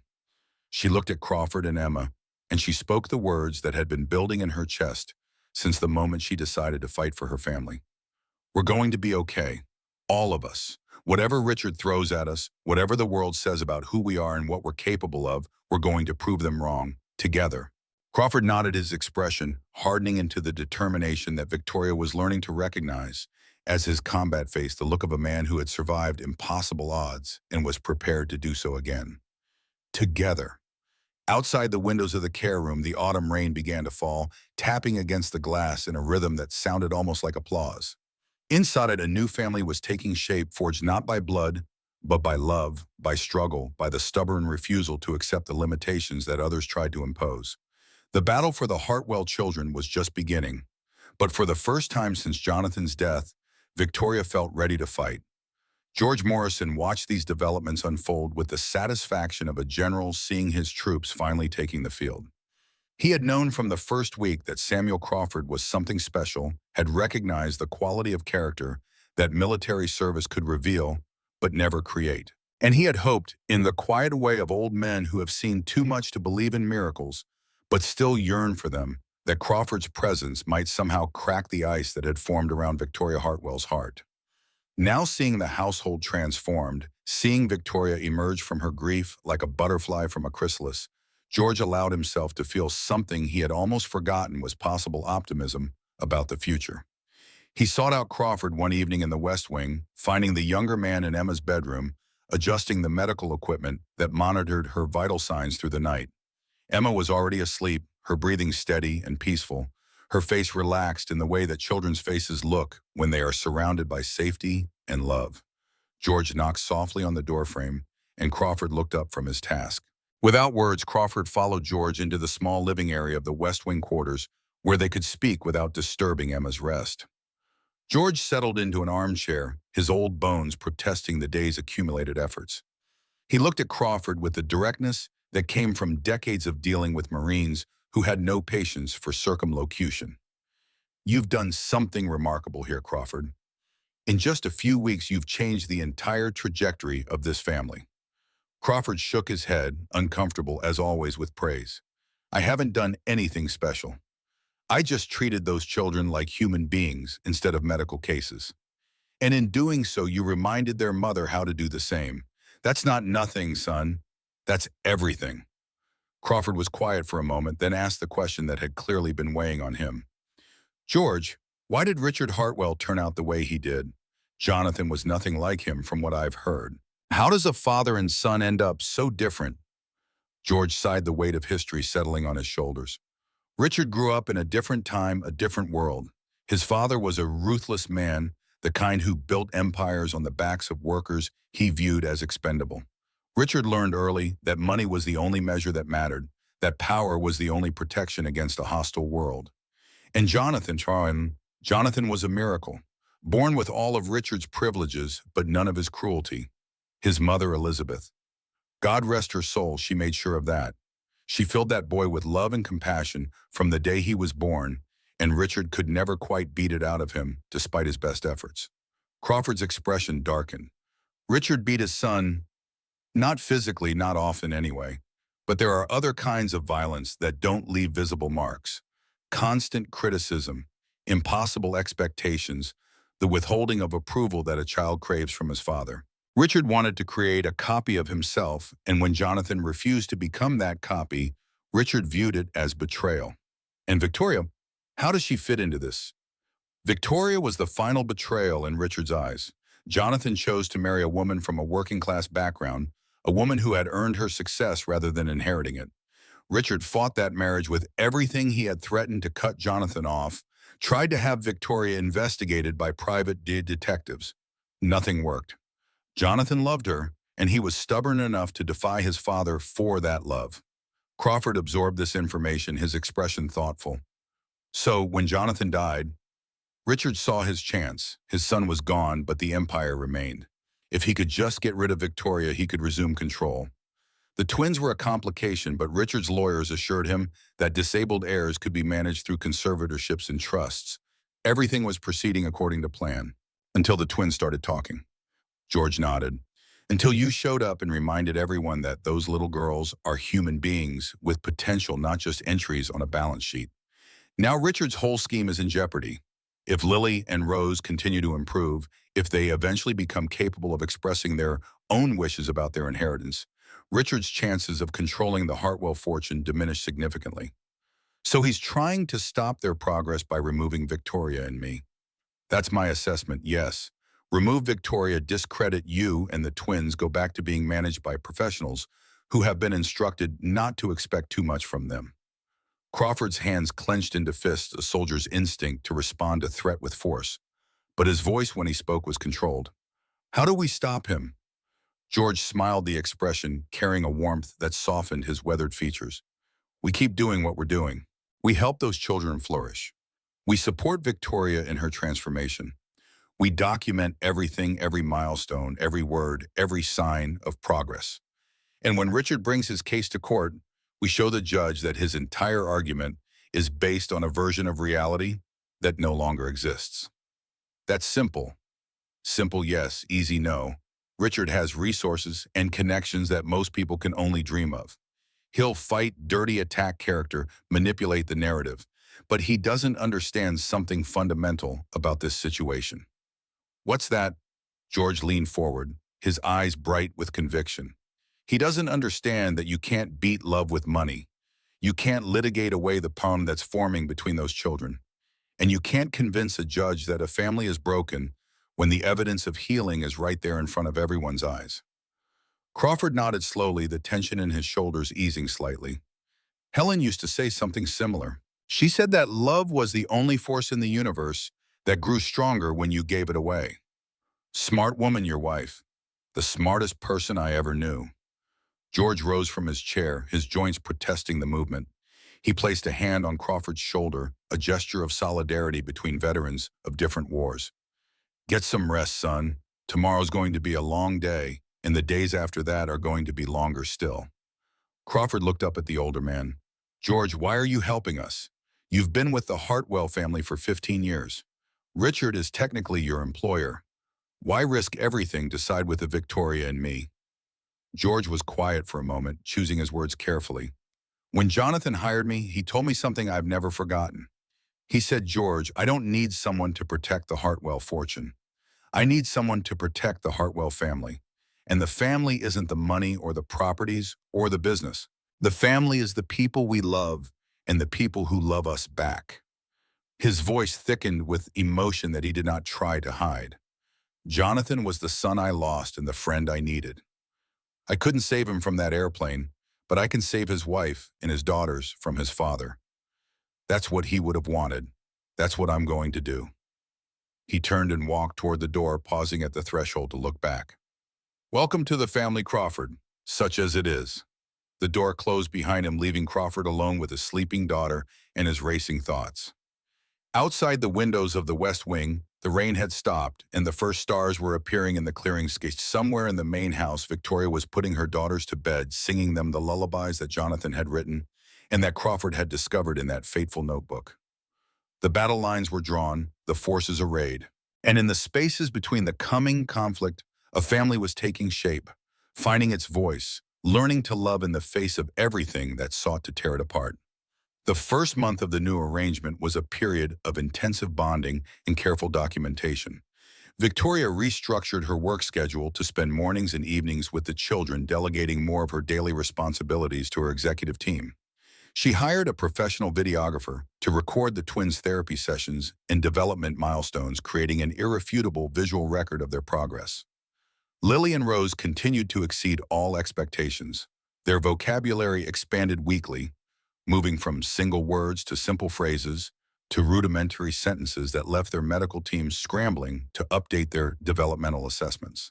They learned to respond to questions with yes or no answers, to express preferences about food and activities, to engage in simple conversations that would have seemed impossible just weeks earlier. Emma Crawford flourished in her new environment, benefiting from the same therapeutic approaches that were helping the twins while also serving as a kind of peer model that inspired Lily and Rose to push their own limits. The three girls developed their own methods of communication, a combination of words and gestures and expressions that the adults around them gradually learned to interpret. And through it all, Victoria transformed. The woman who had once hidden behind boardroom negotiations and quarterly reports now spent hours on the floor of the care room singing songs and reading stories, and simply being present in a way she had never allowed herself to be before. She was awkward at first, her muscle memory attuned to spreadsheets rather than lullabies, but she improved with the same determination she had brought to building the Hartwell empire. Crawford watched these changes with a mixture of pride and something else, something he was reluctant to name. He saw Victoria's growth, her courage, her gradual emergence from the shell of grief that had entombed her for 5 years. He saw her tenderness with the children, her gratitude toward him, her increasing comfort in his presence. And he saw with the clarity that comes from having loved deeply and lost everything that his feelings for Victoria Hartwell were becoming complicated in ways that could cause tremendous harm if not carefully managed. He did not act on these feelings. He was too disciplined for that, too aware of the fragility of the situation, too committed to protecting what they were building to risk it all on romantic impulses. But he could not stop himself from noticing the way her eyes lit up when she entered the care room, the way her laugh sounded when Emma did something unexpectedly funny, the way her hands sometimes brushed his arm when they discussed the children's progress. George noticed, of course. The old Marine missed nothing, but he said nothing, allowing the situation to develop according to its own organic rhythm. Some things could not be forced, and some things could not be prevented. The wisest course was simply to watch and wait. The day before Richard's deadline for Victoria's response to his ultimatum arrived with the gray weight of impending storm. Victoria had made her decision weeks ago, but she had delayed communicating it until the last possible moment, using the time to strengthen her legal position and document every aspect of the children's improvement. She summoned Richard to her office, reversing their usual dynamic by making him come to her, rather than accepting his invitation to meet on his territory. When he arrived, accompanied as always by Thomas Burke, she was sitting behind Jonathan's desk wearing a suit that had been a gift from her late husband and holding a folder containing enough documentation to sink Richard's case. Richard surveyed the room with the calculating eyes of a man assessing enemy fortifications. "You wanted to see me, Victoria." "Sit down, Richard." "I prefer to stand." "Suit yourself." Victoria opened the folder and began removing documents, arranging them in neat stacks on the desk. "I've given careful consideration to your proposal. The offer to step down as CEO in exchange for you withdrawing your custody petition. And I decline." Richard's expression did not change, but something flickered in his pale eyes. "That's unfortunate. You understand what this means. I understand that you're going to take me to court. I understand that you're going to try to paint me as an unfit mother and Samuel Crawford as a dangerous lunatic. I understand that you're willing to hurt your own grandchildren to get what you want." Victoria stood leaning forward with her palms flat on the desk. "What I don't understand, Richard, is how a man can look at two little girls who are finally finding their voices and decide that the appropriate response is to silence them." Richard's lip curled. "Spare me the theatrics, Victoria. This isn't about the children. It's about control of the Hartwell legacy. For you, perhaps.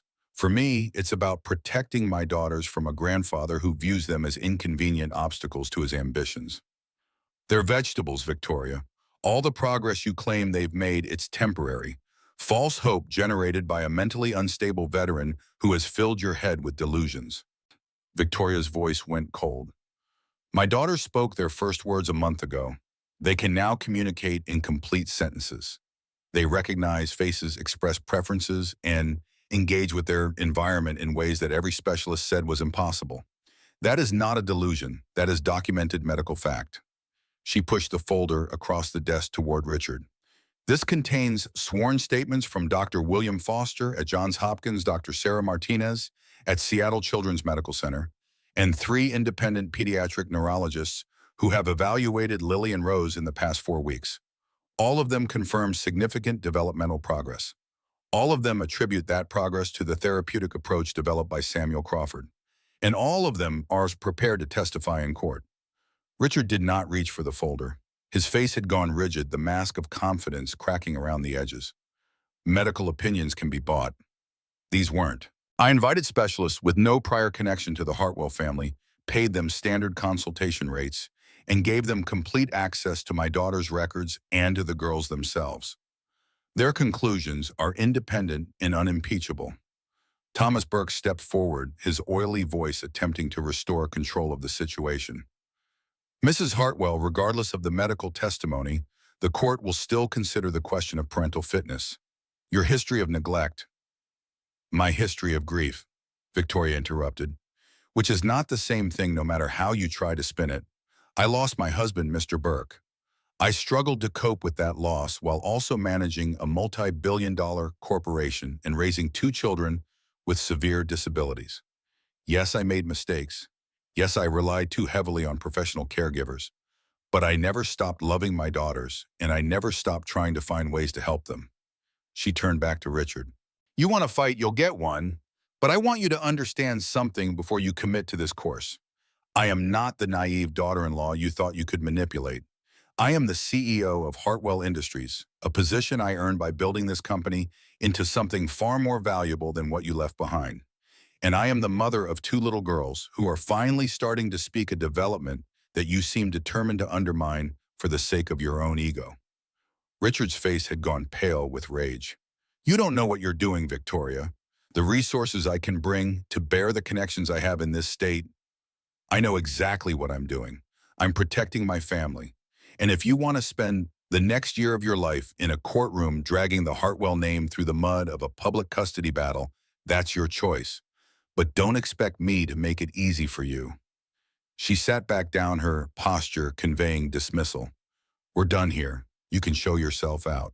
Richard stood frozen for a long moment, his face working through emotions that ranged from fury to something that might have been grudging respect. Then he turned and strode toward the door, Burke scurrying behind him. At the threshold, Richard paused and looked back. This isn't over, Victoria. No, but it will be. And when it is, I want you to remember this moment. Remember that I gave you a chance to walk away to preserve whatever dignity you have left. Remember that you chose to fight, and remember that you lost. Richard left without another word, and Victoria sat alone in Jonathan's study, her hands trembling with adrenaline and exhaustion. She had thrown down the gauntlet. Now she would have to pick it up. The weeks that followed were a compressed education in the American legal system. Sarah Mitchell assembled a team of attorneys, paralegals, and expert witnesses coordinating strategy sessions that consumed Victoria's evenings and weekends. Discovery requests flew back and forth between the legal teams, each side demanding documents and depositions and access to information that the other side was reluctant to provide. Crawford found himself at the center of the maelstrom, his personal history dissected by Richard's legal team with the ruthless efficiency of surgeons searching for vulnerable tissue. His military records were subpoenaed, his medical files from the VA examined by hostile experts, his employment history scrutinized for any evidence of instability or incompetence. He bore it all with the stoicism that combat had taught him, answering every question honestly, providing every document requested, giving the opposition nothing to work with except the truth of who he was and what he had done. The picture that emerged from this examination was not that of a dangerous lunatic, but of a man who had served his country honorably, struggled with the invisible wounds of war, lost his wife to cancer, and devoted himself to caring for his disabled daughter with patience and love. Sarah Mitchell was delighted. They're building our case for us, she told Victoria during one of their strategy sessions. Every piece of evidence they demand about Crawford just reinforces the narrative of a dedicated father and caregiver. Richard's team is so focused on finding dirt that they're not seeing the gold they're digging up. What about his PTSD? Won't they try to use that against him? They'll try, but PTSD is not what it was 20 years ago. The public understands now that it's a normal response to abnormal situations, not a character flaw. And Crawford's management of his condition is exemplary. Regular VA appointments, medication compliance, no incidents of violence or erratic behavior. His treating psychiatrist is prepared to testify that he's one of the most stable PTSD patients she's ever worked with. And the mentally unstable veteran angle, Sarah smiled grimly. Let them try it. I have 3 decorated combat veterans ready to testify as character witnesses, including a Medal of Honor recipient who served with Crawford in Iraq. I'd love to see Richard's lawyers try to convince a jury that American war heroes are dangerous lunatics who shouldn't be around children. The depositions were grueling affairs conducted in conference rooms that felt like arenas for gladiatorial combat. Victoria sat through hours of questioning about her work schedule, her relationship with her daughters, her decision to bring Crawford into their lives. She answered every question with the controlled precision that had served her well in boardroom negotiations, giving the opposition nothing to work with. Crawford's deposition was equally intense. Richard's attorneys pressed him on his military service, his mental health history, his qualifications to work with disabled children. He remained calm throughout, his voice steady, his answers direct and unembellished. When they tried to rattle him with questions about the traumatic events he had witnessed in combat, he looked them in the eye and spoke with quiet dignity. I've seen things that no human being should have to see. I've done things that will haunt me for the rest of my life. But that's the nature of war. It leaves marks. The question isn't whether those marks exist, it's whether you let them define you or whether you find a way to grow around them. The attorney pressing him seemed momentarily taken aback by the response. Mr. Crawford, are you suggesting that your combat experiences have no bearing on your fitness to care for vulnerable children? I'm suggesting that my combat experiences taught me things that make me better at caring for vulnerable children. Patience in the face of impossible situations. Persistence when every logical assessment says to give up. The ability to see human beings clearly, to recognize their potential even when their circumstances seem hopeless. And these skills somehow translate to therapeutic work with disabled children. They translate to loving people who need loving. That's not as complicated as you're trying to make it sound. The deposition continued for hours, but Crawford never wavered, never lost his composure, never gave the opposition the emotional reaction they were clearly hoping to provoke. When it was over, Sarah Mitchell shook his hand with genuine admiration. You just won us the case, she said. Whatever happens from here, you just showed them who they're dealing with. The court date was set for December, just before the holiday season, a timing that Sarah believed would work in their favor. Judges were human beings, she explained, and human beings became more sentimental as Christmas approached. The image of a family fighting to stay together would resonate more powerfully in December than it would in the sterile rationality of spring. Victoria used the intervening weeks to strengthen every aspect of her case. She arranged for additional medical evaluations of Lily and Rose, documenting their continued progress with meticulous precision.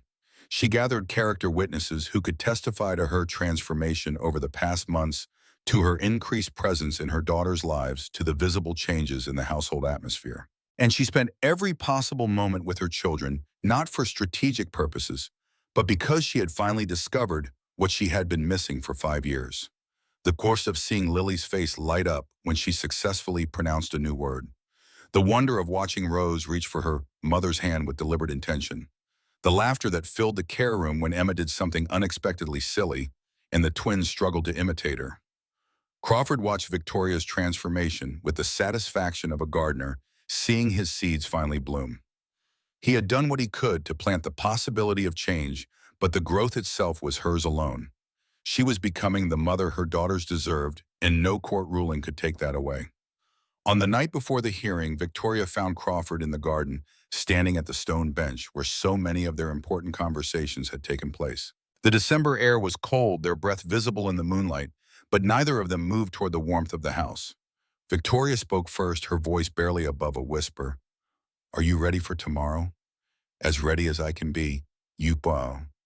Terrified, but also something else, something I haven't felt in a long time. What's that? Victoria turned to face him, and in the pale light he could see the determination in her eyes, the fire that grief had nearly extinguished, but that love had rekindled. Hope. For the first time since Jonathan died, I feel like the future might actually be worth fighting for. Crawford nodded slowly. Helen used to say that hope wasn't about expecting things to go well. It was about believing that whatever happened, we could find a way through it. Smart woman, your wife. The smartest. He paused, then added quietly, she would have liked you, Victoria. She would have seen the same thing I see. What do you see?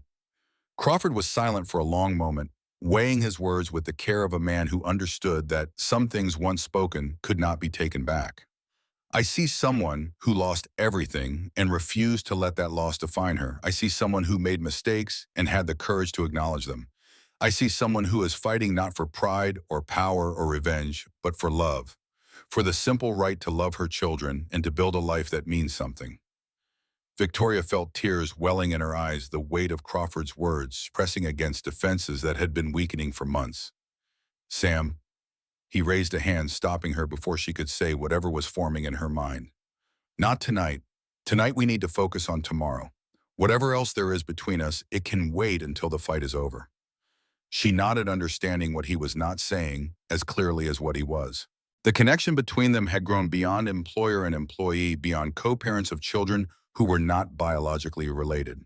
But acknowledging that connection now in the shadow of the hearing would only complicate matters. "After tomorrow," she said quietly. "After tomorrow," he agreed. They stood together in the cold December night, two people on the edge of something that neither of them fully understood, united by love for children who needed them, and by a growing recognition that they might need each other just as much. Inside the house, three little girls slept peacefully in their beds, unaware of the battle that would be fought on their behalf. Emma dreamed whatever dreams came to children whose bodies could not match the agility of their minds. Lily and Rose, in their cribs side by side, as they had been since birth, breathed in synchronized rhythm, their newly discovered voices silent for now, but ready to speak again when morning came. And in the office of Thomas Burke, Richard Hartwell reviewed his legal strategy one final time, searching for the weakness he was certain must exist, the vulnerability that would allow him to reclaim what he believed was rightfully his. The pieces were in place. The players were ready. And tomorrow, in a courtroom in downtown Seattle, the fate of the Hartwell family would be decided. But that is a story for another time. For now, it is enough to know that love had been planted in barren soil, that hope had taken root where despair once flourished, and that a family was forming from the broken pieces of lives that the world had written off. Sometimes the most powerful transformations begin with a single word spoken in a silent room. Sometimes the bravest act is not fighting but staying. And sometimes the family we need finds us in the most unexpected places if we are only willing to open our hearts to the possibility. The morning of the hearing would bring new challenges and new revelations. But tonight, in the quiet of a December evening in Bellevue Hills, there was peace. And for people who had known so little of it, peace was enough. The King County Superior Courthouse rose against the gray December sky like a monument to the cold machinery of justice, its glass and steel facade reflecting the low clouds that pressed down upon Seattle with the weight of impending snow. Victoria Hartwell emerged from the black Escalade at precisely 8:45, 15 minutes before the scheduled start of the hearing, her heels striking the wet pavement with the measured rhythm of a woman who had long ago learned to project confidence even when her insides churned with terror. Samuel Crawford followed close behind, wearing the same dark suit he had worn to Helen's funeral 3 years ago, the fabric still carrying the faint memory of that terrible day when he had lowered his wife into the earth and wondered if he would ever find reason to wear formal clothes again. His face was composed, the mask of military discipline firmly in place, but his eyes moved constantly across the crowd of reporters and photographers who had gathered at the courthouse entrance, piecing threats and escape routes with the automatic vigilance of a combat veteran. Sarah Mitchell met them at the security checkpoint, her expression grave but not defeated, the look of a general who knew the battle ahead would be bloody, but believed victory remained possible. She guided them through the metal detectors and up the elevator to the fourth floor, where courtroom 4B awaited with all its potential for salvation or destruction. Richard Hartwell was already seated at the opposing counsel's table when they entered, his silver hair immaculately styled, his charcoal suit probably costing more than Sam earned in 6 months. Thomas Burke sat beside him, arranging documents with the fastidious precision of a man who believed that organization could compensate for moral bankruptcy. Catherine Hartwell occupied the front row of the gallery, her face arranged in an expression of maternal concern that fooled no one who knew the coldness beneath. The courtroom filled slowly with witnesses, observers, and members of the press who had been granted access to what the Seattle Times had dubbed the custody battle of the decade.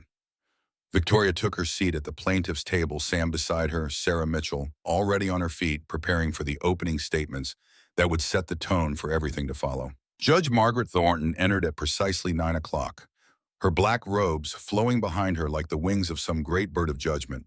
She was 62 years old, a former family law attorney who had been appointed to the bench by a Democratic governor and had earned a reputation for cutting through legal theatrics to reach the human heart of every case that came before her.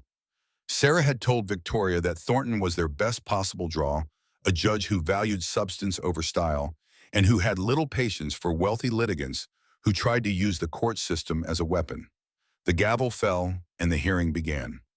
Thomas Burke delivered the opening statement for Richard's side, his voice smooth and persuasive as he painted a picture of a grieving widow who had retreated from her maternal responsibilities, leaving her vulnerable daughters in the crypt of rotating staff members while she pursued corporate ambitions. He spoke of developmental delays that might have been prevented with proper parental attention of recent decisions to entrust the children to an unqualified maintenance worker with a documented history of mental health issues, of a pattern of neglect that demanded court intervention to protect two innocent lives.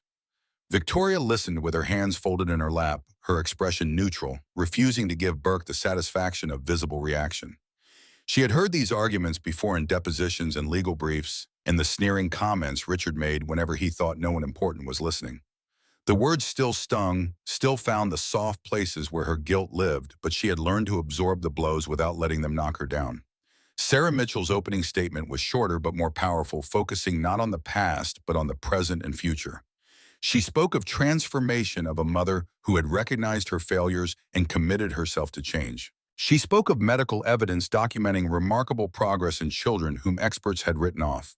And she spoke of Samuel Crawford not as a threat to the Hartwell children, but as a catalyst for healing a man whose patience and dedication had accomplished what millions of dollars in professional treatment had failed to achieve. The first witnesses were medical experts, and the testimony quickly became a battle of credentials and interpretations. Richard's team called Dr. Harold Pemberton, a pediatric neurologist from Stanford, who had evaluated Lily and Rose 2 years earlier, and concluded that their developmental prognosis was extremely limited. Under cross-examination, Sarah forced him to admit that he had not examined the children in over 18 months and was unaware of their recent progress. Victoria's team countered with Dr.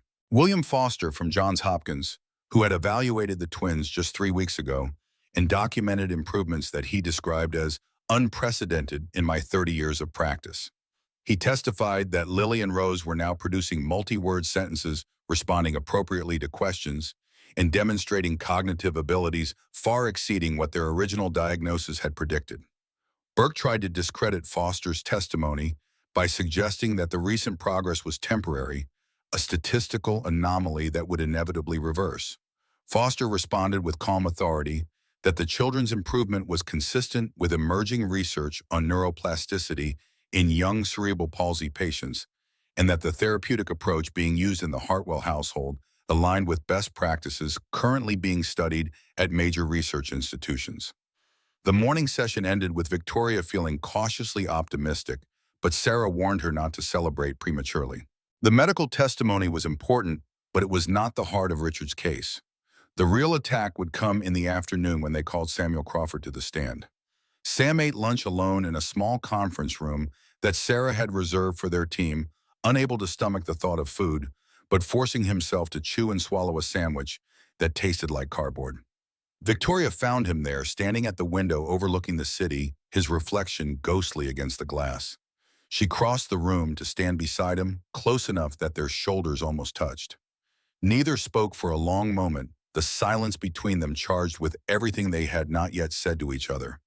Victoria's voice emerged soft and steady. "Whatever happens in there this afternoon, I want you to know something." Sam turned to look at her, his expression guarded but attentive. "You saved my daughters. You saved me. Whatever Richard's lawyers try to do to you on that stand, whatever they dredge up from your past, none of it changes what you've done for my family.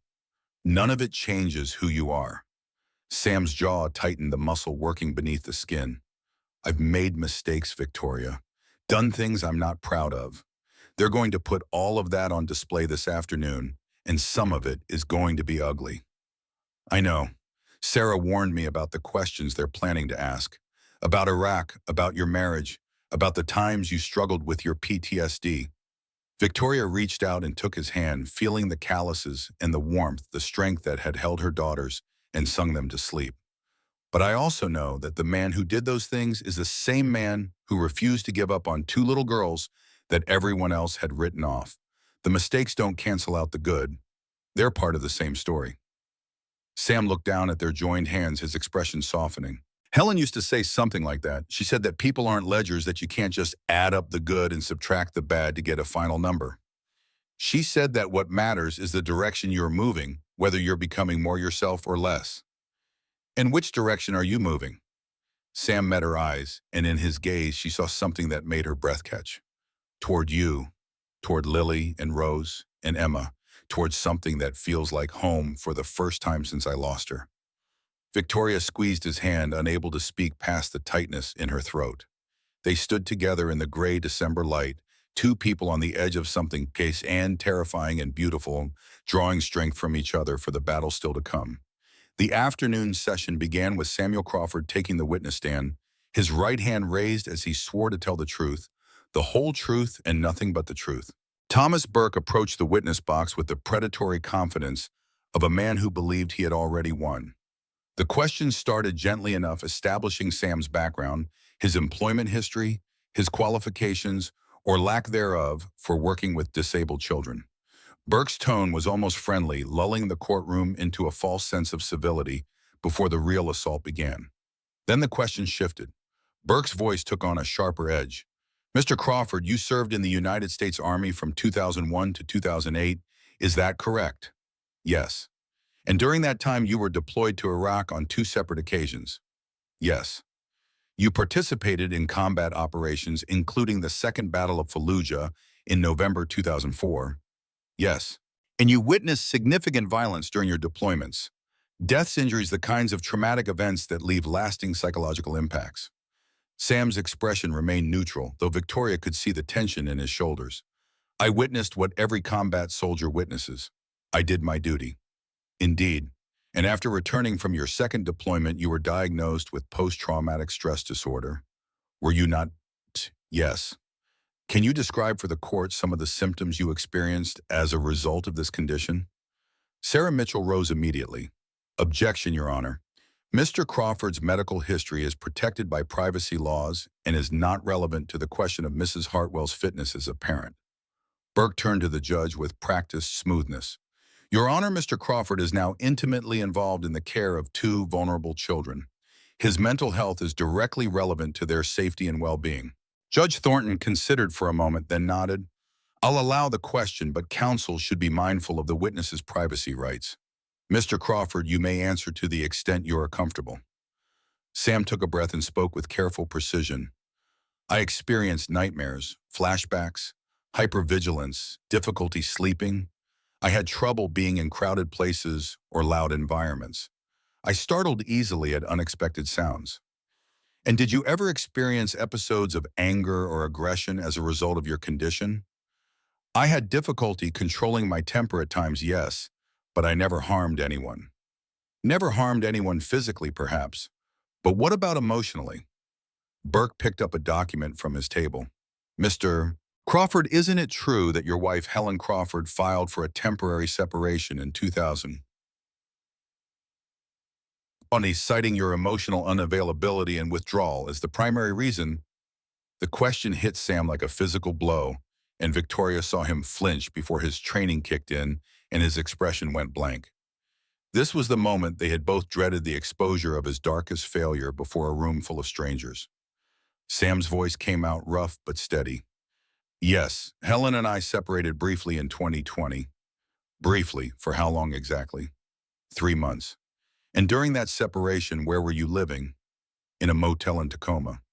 And what were you doing during those 3 months, Mr. Crawford? Were you seeking treatment for your mental health issues? Were you fighting to save your marriage? Sam was silent for a long moment, and when he spoke, his voice carried a weight of regret that made Victoria's heart ache. No, I was running away.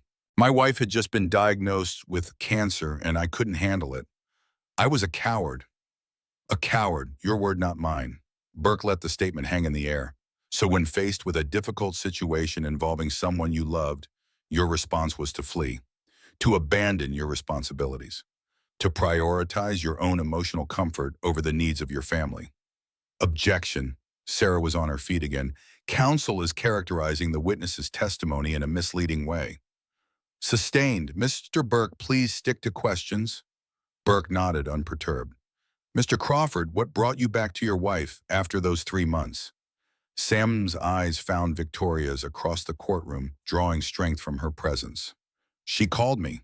She was in the hospital getting her first round of chemotherapy, and she called to tell me that she forgave me, that she understood why I ran, and that she wanted me to come home. And you went, yes, I went home and I stayed with her until the end. I held her hand when she died, and I promised her that I would never run again. Burke nodded slowly, his expression suggesting that he had gotten exactly what he wanted. A touching story, Mr. Crawford, but it raises an important question. How can this court trust that you won't run again? How can we be certain that when things get difficult with the Hartwell children, when their care becomes burdensome or emotionally draining, you won't simply disappear the way you did when your wife needed you most? Sam straightened in the witness chair, his military bearing asserting itself. Because I learned something from that failure, Mr. Burke. I learned that running doesn't make the pain go away. It just adds regret to the pile. I learned that the only way through hard things is through them, not around them. Pretty words. But words are easy. Actions are what matter. Then look at my actions. Look at what I've done for the past 3 years. I've raised my daughter alone without running, without giving up, without letting her disability define the limits of what she could achieve. I've shown up every single day, even when it was hard, even when I wanted to quit. That's not words, Mr. Burke. That's a track record. Burke smiled thinly and returned to his table. No further questions. Sarah Mitchell approached the witness stand for redirect examination, her presence calming after Burke's assault. She guided Sam through a series of questions that allowed him to explain his treatment for PTSD, his consistent compliance with VA recommendations, his stable employment history since returning from Iraq. She had him describe his relationship with Emma, the daily routines they had established, the progress she had made under his care. And then she asked the question that would define the hearing. Sarah's voice was gentle but clear. Mr. Crawford, can you describe for the court what happened the first time you interacted with Lily and Rose Hartwell? Sam's expression softened the tension of Burke's cross-examination, giving way to something warmer. I was fixing a heating vent in the care room the second day of my employment. The girls were lying on a rug nearby, and I looked at them and saw something that reminded me of my own daughter. Not just the physical similarities, but something in their eyes, an awareness that nobody seemed to be acknowledging. What did you do? I knelt down beside them and introduced myself. I told them my name and said that I could see them, that I knew they were in there, even if they couldn't respond the way most people expected. And how did they react? They looked at me, really looked, not the vacant staring that their medical charts described. It was like nobody had spoken directly to them in a long time, and they were surprised that someone was finally trying. And that was when you began spending more time with them. Yes, I found reasons to pass through the care room during my workday. I would talk to them, sing to them, sometimes just be present. I did the same things I did with the Emma because it seemed like what they needed. Sarah paused, letting the courtroom absorb Sam's words. Mr. Crawford, in your opinion, what was missing from Lily and Rose's care before you arrived? Someone who believed in them. They had doctors and therapists and nurses, all very professional, all following established protocols. But nobody was treating them like children who had potential. They were being managed, not nurtured. And you changed that. I tried. I just applied what I'd learned with Emma, that these kids understand more than we think, that they're watching and listening even when they can't respond. You have to keep showing up, keep believing, keep treating them like people instead of patients. Sarah turned to address the judge directly. Your Honor, at this time, I would like to present video evidence documenting the progress Lily and Rose Hartwell have made since Mr. Crawford began working with them. The next 30 minutes transformed the hearing. A large screen was wheeled into the courtroom, and video after video played, showing Lily and Rose's development over the past months. Early clips showed them lying motionless, eyes unfocused, producing only involuntary sounds. Later clips showed them turning toward voices, reaching for objects, responding to questions with deliberate movements. And then the final clip played, recorded just 5 days earlier in the care room of the Hartwell estate. In it, Victoria sat on the floor between her daughters, holding their hands, while Sam sat nearby with Emma in her wheelchair. Victoria asked Lily if she wanted to hear a song, and Lily's voice came through the speakers, scratchy and effortful, but unmistakably clear. Yes, Mommy. Yes. Song, please. Victoria in the courtroom began to cry silently, the tears streaming down her face as she watched herself on screen begin to sing, as she watched Lily and Rose move their lips along with the melody, as she saw her daughters alive and present and fighting for every syllable. Judge Thornton watched the videos with an expression that gave nothing away, But Victoria noticed that she leaned forward slightly as the final clip played, her attention fully captured by the evidence unfolding before her. When the videos ended, Sarah Mitchell turned to the judge. "Your Honor, what you have just witnessed is not a temporary anomaly or a statistical fluke. It is the result of consistent patient loving care provided by both Mrs. Hartwell and Mr. Crawford. These children are thriving because they are finally being treated as human beings with potential, not as medical cases to be managed." Now, Thomas Burke rose for his closing argument, his composure slightly rattled, but still formidable. He argued that the progress, while encouraging, was insufficient to overcome the pattern of neglect that had characterized Victoria's parenting for 5 years. He argued that Samuel Crawford, despite his evident dedication, remained an unqualified caregiver whose mental health history posed ongoing risks. He argued that Richard and Catherine Hartwell, with their resources and stability, could provide a safer and more consistent environment for the children. Sarah's closing argument focused relentlessly on the present and future. She reminded the judge that family law was designed to serve the best interests of children, not the ambitions of grandparents. She pointed to the uncontested medical evidence showing unprecedented developmental progress, and she concluded with a simple question. "Your Honor, what would removing these children from the care of their mother and Mr. Crawford actually accomplish?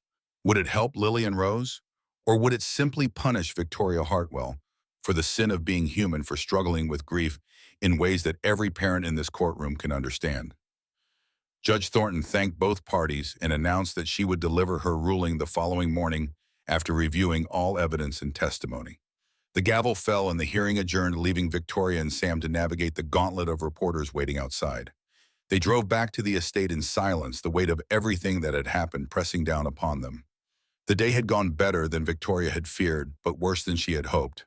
The videos had been powerful, but Burke's attack on Sam's past had been effective, planting seeds of doubt that might blossom into a ruling against them.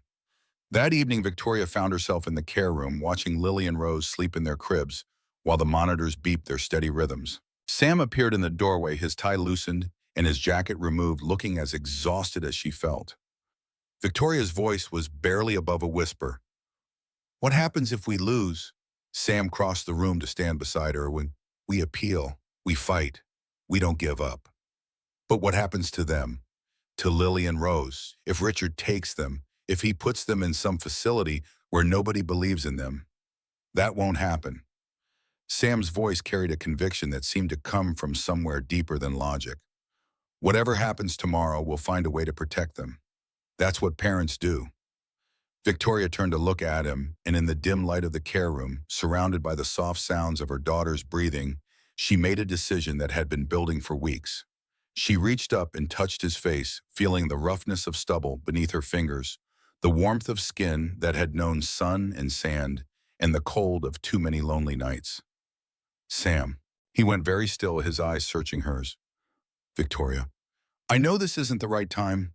I know we should wait until after the ruling, until everything is settled. But I need you to know, whatever happens tomorrow, I'm not going anywhere. We're not going anywhere." She leaned forward and kissed him softly at first, then with increasing urgency, as months of suppressed emotion finally found release. Sam's arms came around her, pulling her close, and for a long moment they stood together in the darkness, two wounded people discovering that they could be whole again. When they finally separated, Sam's forehead rested against hers, his breathing ragged. "I've been wanting to do that for a long time." "I know, me too. This doesn't make things simpler." "No, it makes them more complicated, but also more worth fighting for." They stood together in the care room, watching over the children they had both claimed as their own, waiting for the morning that would determine the shape of their future. Outside, the December sky finally released the snow. It had been holding all day, white flakes drifting past the windows, like promises of transformation, covering the grounds of the Hartwell estate in a blanket of silent white. Whatever Judge Thornton's ruling brought, they would face it together. Whatever battles remained, they would fight them side by side.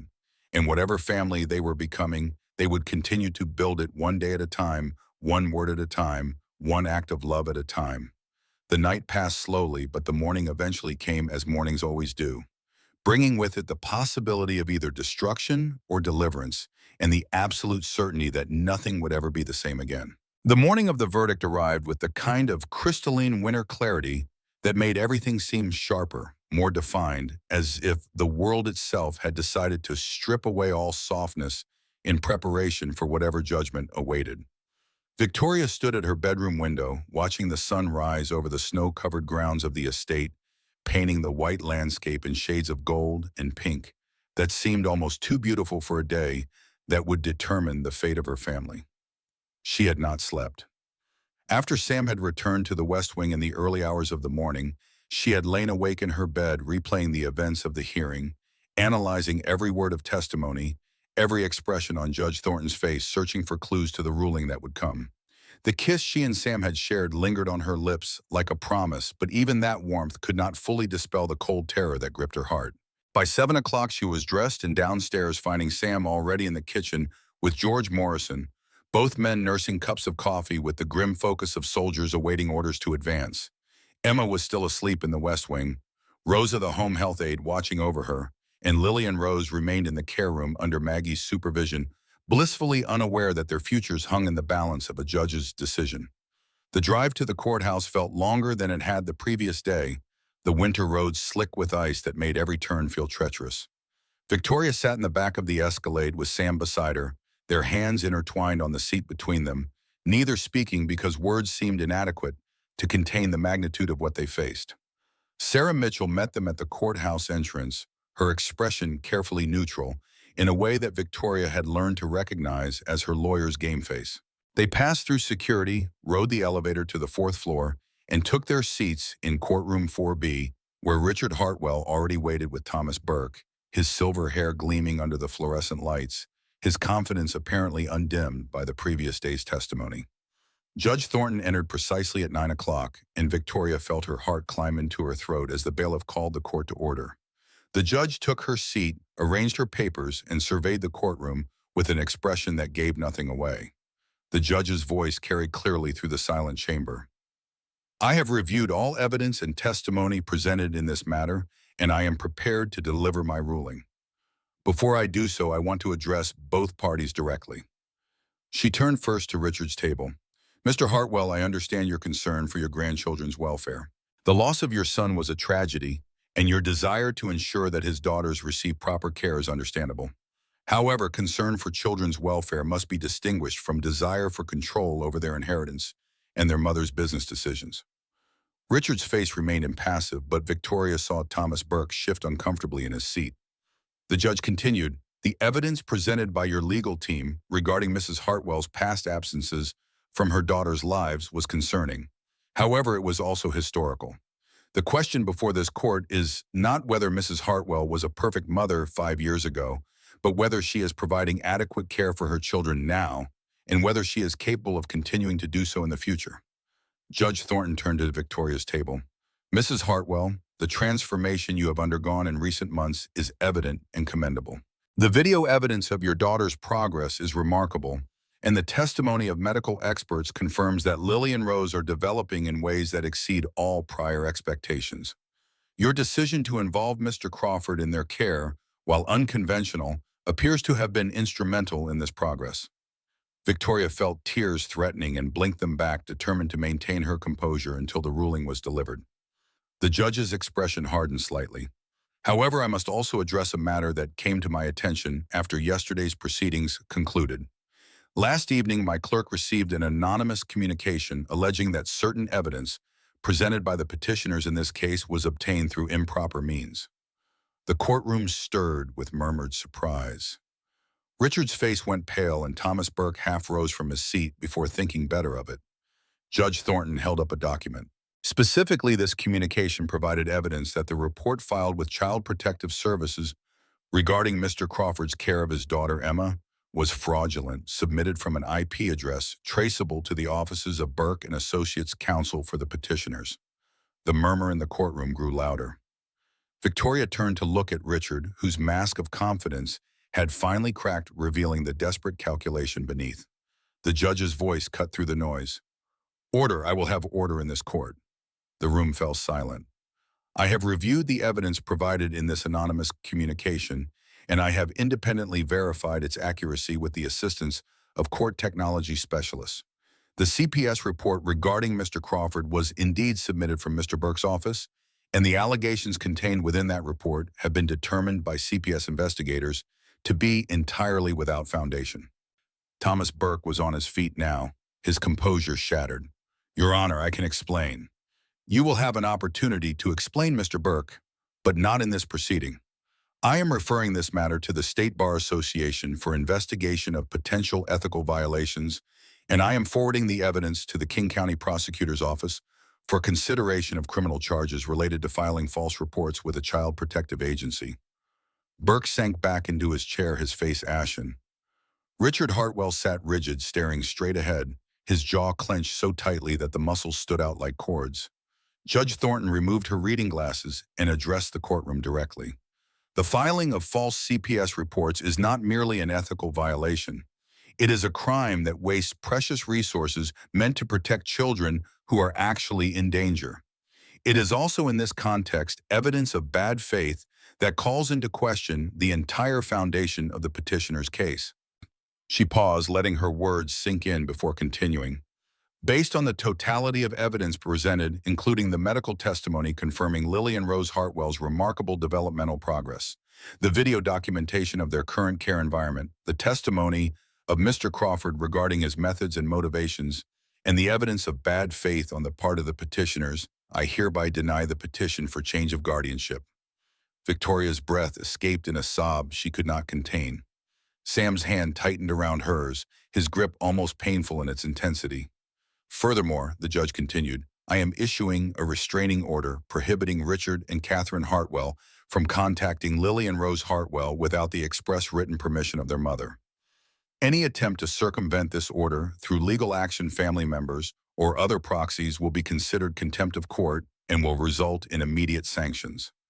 She gathered her papers and prepared to rise, then paused as if remembering something important. One final observation. In my 20 years on the bench, I have presided over hundreds of custody disputes, and I have learned to recognize the difference between litigants who genuinely care about children's welfare and those who are using children as pawns in larger conflicts. Mr. Hartwell, your actions in this case fall clearly into the latter category. You have wasted this court's time, you have caused unnecessary distress to your daughter-in-law and your grandchildren, and you have potentially exposed your legal counsel to criminal liability. I hope that in the time you have remaining, you will reflect on whether this was truly how you wish to honor your son's memory. The gavel fell with a sound like thunder, and Judge Thornton swept from the courtroom, leaving chaos in her wake. Victoria turned to Sam, tears streaming down her face, and found herself pulled into his arms in an embrace that communicated everything words could not express. Around them, Sarah Mitchell was accepting congratulations from colleagues. Reporters were scrambling to file their stories, and Richard Hartwell was being escorted from the courtroom by Thomas Burke, his face a mask of barely controlled fury. The drive back to the estate passed in a blur of relief and exhaustion, the winter landscape outside the windows now seeming welcoming, rather than threatening, the ice-covered roads leading home, rather than toward judgment. Victoria called ahead to share the news with George and Maggie, and by the time the Escalade pulled up to the main entrance, the entire household staff had gathered on the porch to welcome them. Victoria stepped out of the vehicle and was immediately engulfed in embraces, handshakes, and exclamations of joy. She accepted them all graciously, but her eyes kept drifting toward the second-floor windows, toward the care room where her daughters waited, unaware that their world had just been secured. She found Lily and Rose on their usual spot on the soft wool rug positioned for their morning therapy session, their eyes tracking her movement as she entered the room. Victoria lowered herself to the floor beside them, gathering them into her arms with a gentleness that belied the fierce protectiveness surging through her chest. Her voice came out thick with emotion. We won, my darlings. Nobody is going to take you away from me. We're going to be together, all of us, for as long as you need me. Lily's hand moved toward her mother's face, the trembling fingers finding Victoria's cheek and tracing the tracks of tears that had dried there. From the little girl's throat came a sound that made Victoria's heart stop. Mommy cry. Yes, sweetheart, Mommy is crying, but these are happy tears. Rose joined her sister, her own voice emerging with effort but clarity. Happy, Mommy happy. So happy. Mommy is so very happy.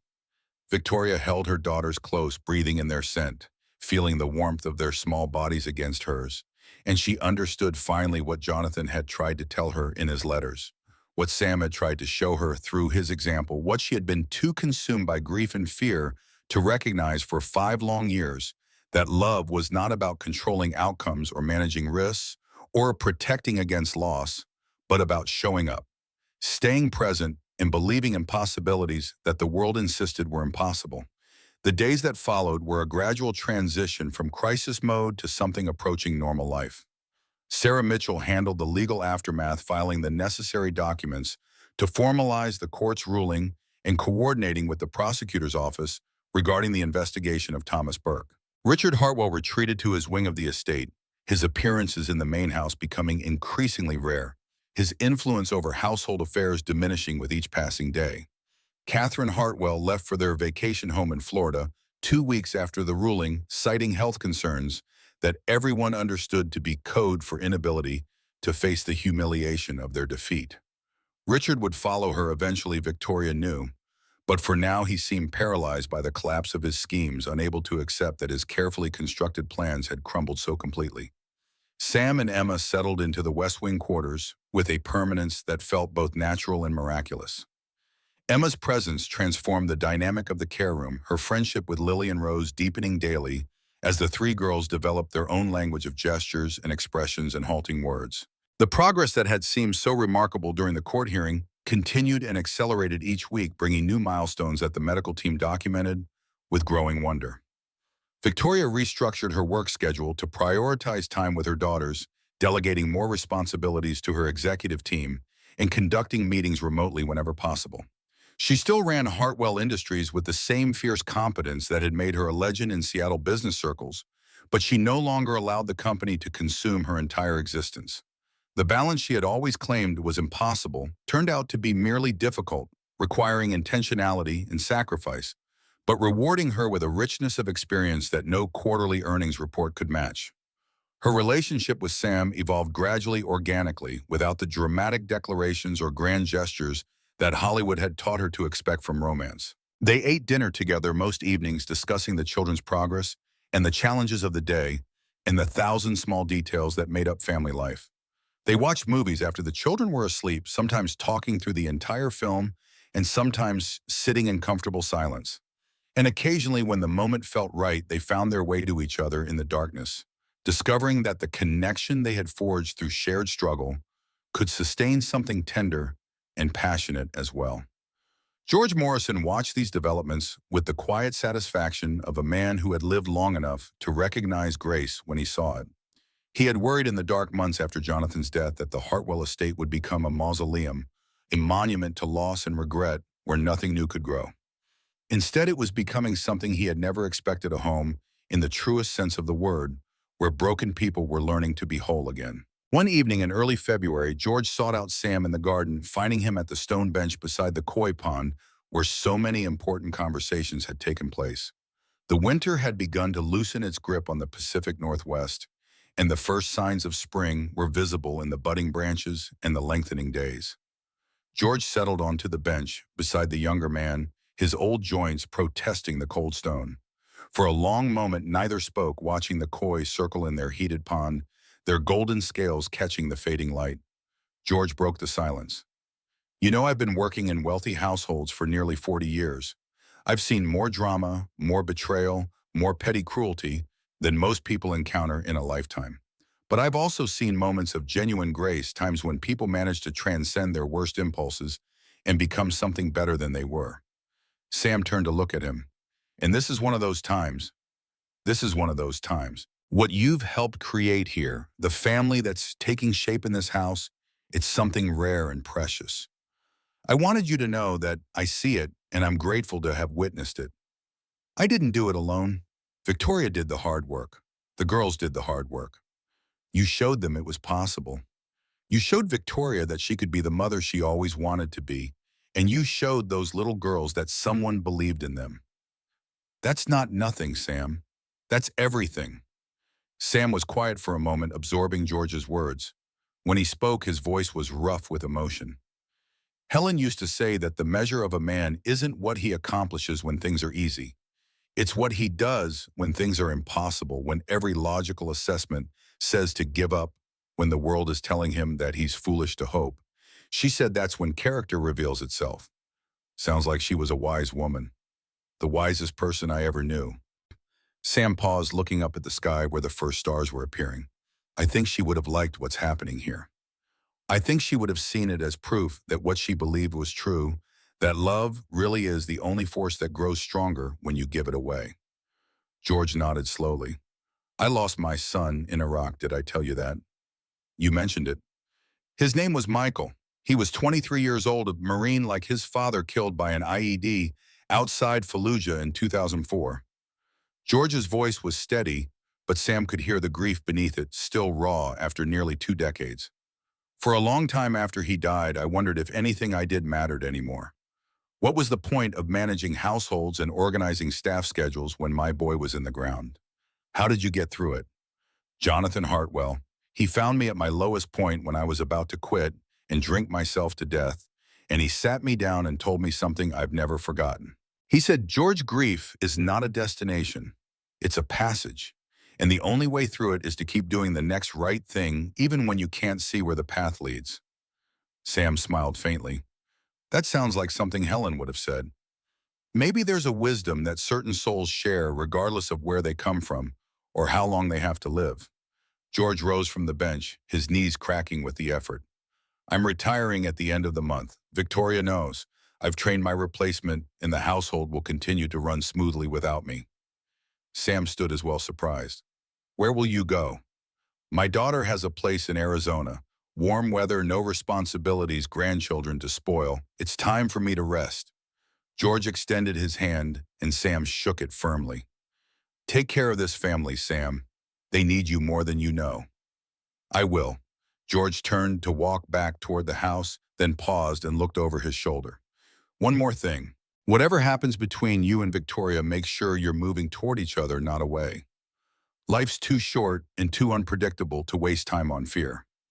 He disappeared into the gathering dusk, leaving Sam alone with the koi and the stars and the profound sense that something was ending, even as something else was beginning. The spring arrived slowly, as it always does in the Pacific Northwest, with fits and starts of warmth followed by retreats into gray dampness. But by April, the gardens of the Hartwell estate were in full bloom, the roses that Jonathan had planted finally tended with care by staff who understood their significance, their fragrance drifting through open windows and filling the house with sweetness. Victoria announced the creation of the Jonathan Hartwell Foundation at a press conference held on the estate grounds, surrounded by her daughters in their wheelchairs, Sam and Emma beside her, the assembled media capturing images that would appear in newspapers and websites across the country. The foundation would support families caring for children with disabilities, providing not just financial assistance, but also training in the therapeutic approaches that had transformed Lily and Rose's lives. Standing at the podium with the spring sun warming her face, Victoria spoke words that she had spent weeks preparing, words that summed up everything she had learned since that morning months ago when she had first heard her daughters call a stranger daddy. Her voice carried clearly across the assembled crowd. For years, I believed that loving my daughters meant protecting them from the world surrounding them, with experts and equipment and carefully controlled environments. I thought that if I spent enough money and hired enough specialists, I could somehow purchase the future that every parent wants for their children. She paused, looking down at Lily and Rose, whose eyes were fixed on her with an attention that still amazed her. I was wrong. What my daughters needed was not protection from the world, but engagement with it. They needed someone to look them in the eyes and see not a diagnosis, but a person. They needed patience that did not have a deadline, belief that did not require proof, love that did not count the cost. Victoria's gaze found Sam in the crowd, and she felt her heart swell with gratitude for everything he had taught her. I was lucky enough to find someone who understood these things instinctively, someone who had learned them through his own struggles and his own losses. Samuel Crawford showed me that the most powerful therapeutic intervention is not a technique or a technology, but a relationship. The simple act of showing up day after day, refusing to give up, believing in possibilities that the experts say are impossible, That is what heals broken children and broken families. She turned back to the crowd, her voice strengthening with conviction. The Jonathan Hartwell Foundation will carry forward my husband's vision and Sam's example. We will train parents and caregivers in approaches that prioritize connection over control, presence over performance. We will fund research into the remarkable plasticity of the developing brain, seeking to understand why some children exceed all expectations when given the right kind of support. And we will advocate for a world that sees children with disabilities not as problems to be managed, but as human beings with unlimited potential. The applause that followed her speech was warm and sustained, but Victoria barely heard it. Her attention was focused on her daughters, on their faces turned toward her with expressions of pride and love that no medical chart had ever predicted they would be capable of showing. After the press conference, after the reporters had departed and the catering staff had cleaned up and the estate had settled back into its evening quiet, Victoria found herself in the care room with Sam and all three girls. The spring twilight poured through the windows, painting everything in shades of gold and rose, and the room was filled with a peace that felt almost sacred. Sam sat on the floor with Emma in his lap, while Victoria held Lily and Rose on either side of her. The children were tired from the excitement of the day, their eyes growing heavy, their breathing slowing toward sleep. Victoria's voice was soft. "Did you ever imagine when you first walked into this house that it would lead to this?" Sam shook his head slowly. "I imagined nothing. I just did the next right thing the way Helen taught me. But this," he looked around at the room, at the children, at Victoria, "this is more than I ever dared to hope for." George said something to me before he left. He said that family isn't about blood, it's about who shows up when the night gets dark. He said something similar to me. I think he was right. Victoria reached across the space between them and took Sam's hand. "Whatever this is, whatever we're becoming, I want you to know that I'm grateful. For you, for Emma, for everything you've brought into our lives." Sam lifted her hand to his lips and kissed it gently. "The gratitude goes both ways. You gave me and Emma a home when we had nothing. You believed in me when the world was trying to tear me down. That's not nothing, Victoria. That's everything." Lily stirred against her mother's side and murmured something that made both adults freeze. "Family." Rose echoed her sister, the word emerging with the effort that every syllable still required. "Family." Emma, nearly asleep in her father's arms, added her own contribution. "Love." Victoria felt tears streaming down her face, but she made no move to wipe them away. She looked at Sam and saw that his eyes were wet as well, the hardened combat veteran finally allowing himself to feel the full weight of the grace that had entered his life. No more words were needed.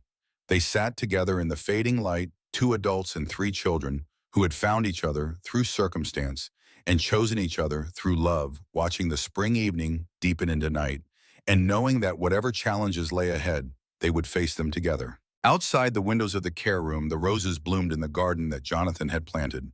Their fragrance carried on the warm spring breeze, like a blessing from someone who could no longer be present, but whose love still reached across the divide between worlds. And in the hearts of those who remained, a new chapter was beginning, written not in the language of loss and grief, but in the vocabulary of hope and healing, and the stubborn, miraculous persistence of love. The night settled over the Hartwell estate, soft and warm and full of promise. Tomorrow would bring new challenges, new milestones, new moments of struggle and triumph. But tonight there was only peace, only gratitude, only the quiet certainty that some things once lost can be found again, and that some families forged in fire can emerge stronger than any that blood alone could create. And somewhere in the space between memory and hope, Helen Crawford and Jonathan Hartwell smiled at what their loved ones had built, knowing that the greatest legacy any person can leave is not wealth or power or fame, but the courage to love without reservation and the wisdom to recognize that every ending is also a beginning. The story of the Hartwell family was far from over. But the hardest part, the part that required them to choose love over fear and hope over despair, that part was done. Whatever came next, they would face it together as a family, bound not by obligation or genetics, but by something far more powerful and far more rare. By choice, by commitment, by love. And that, in the end, is all that any family really needs.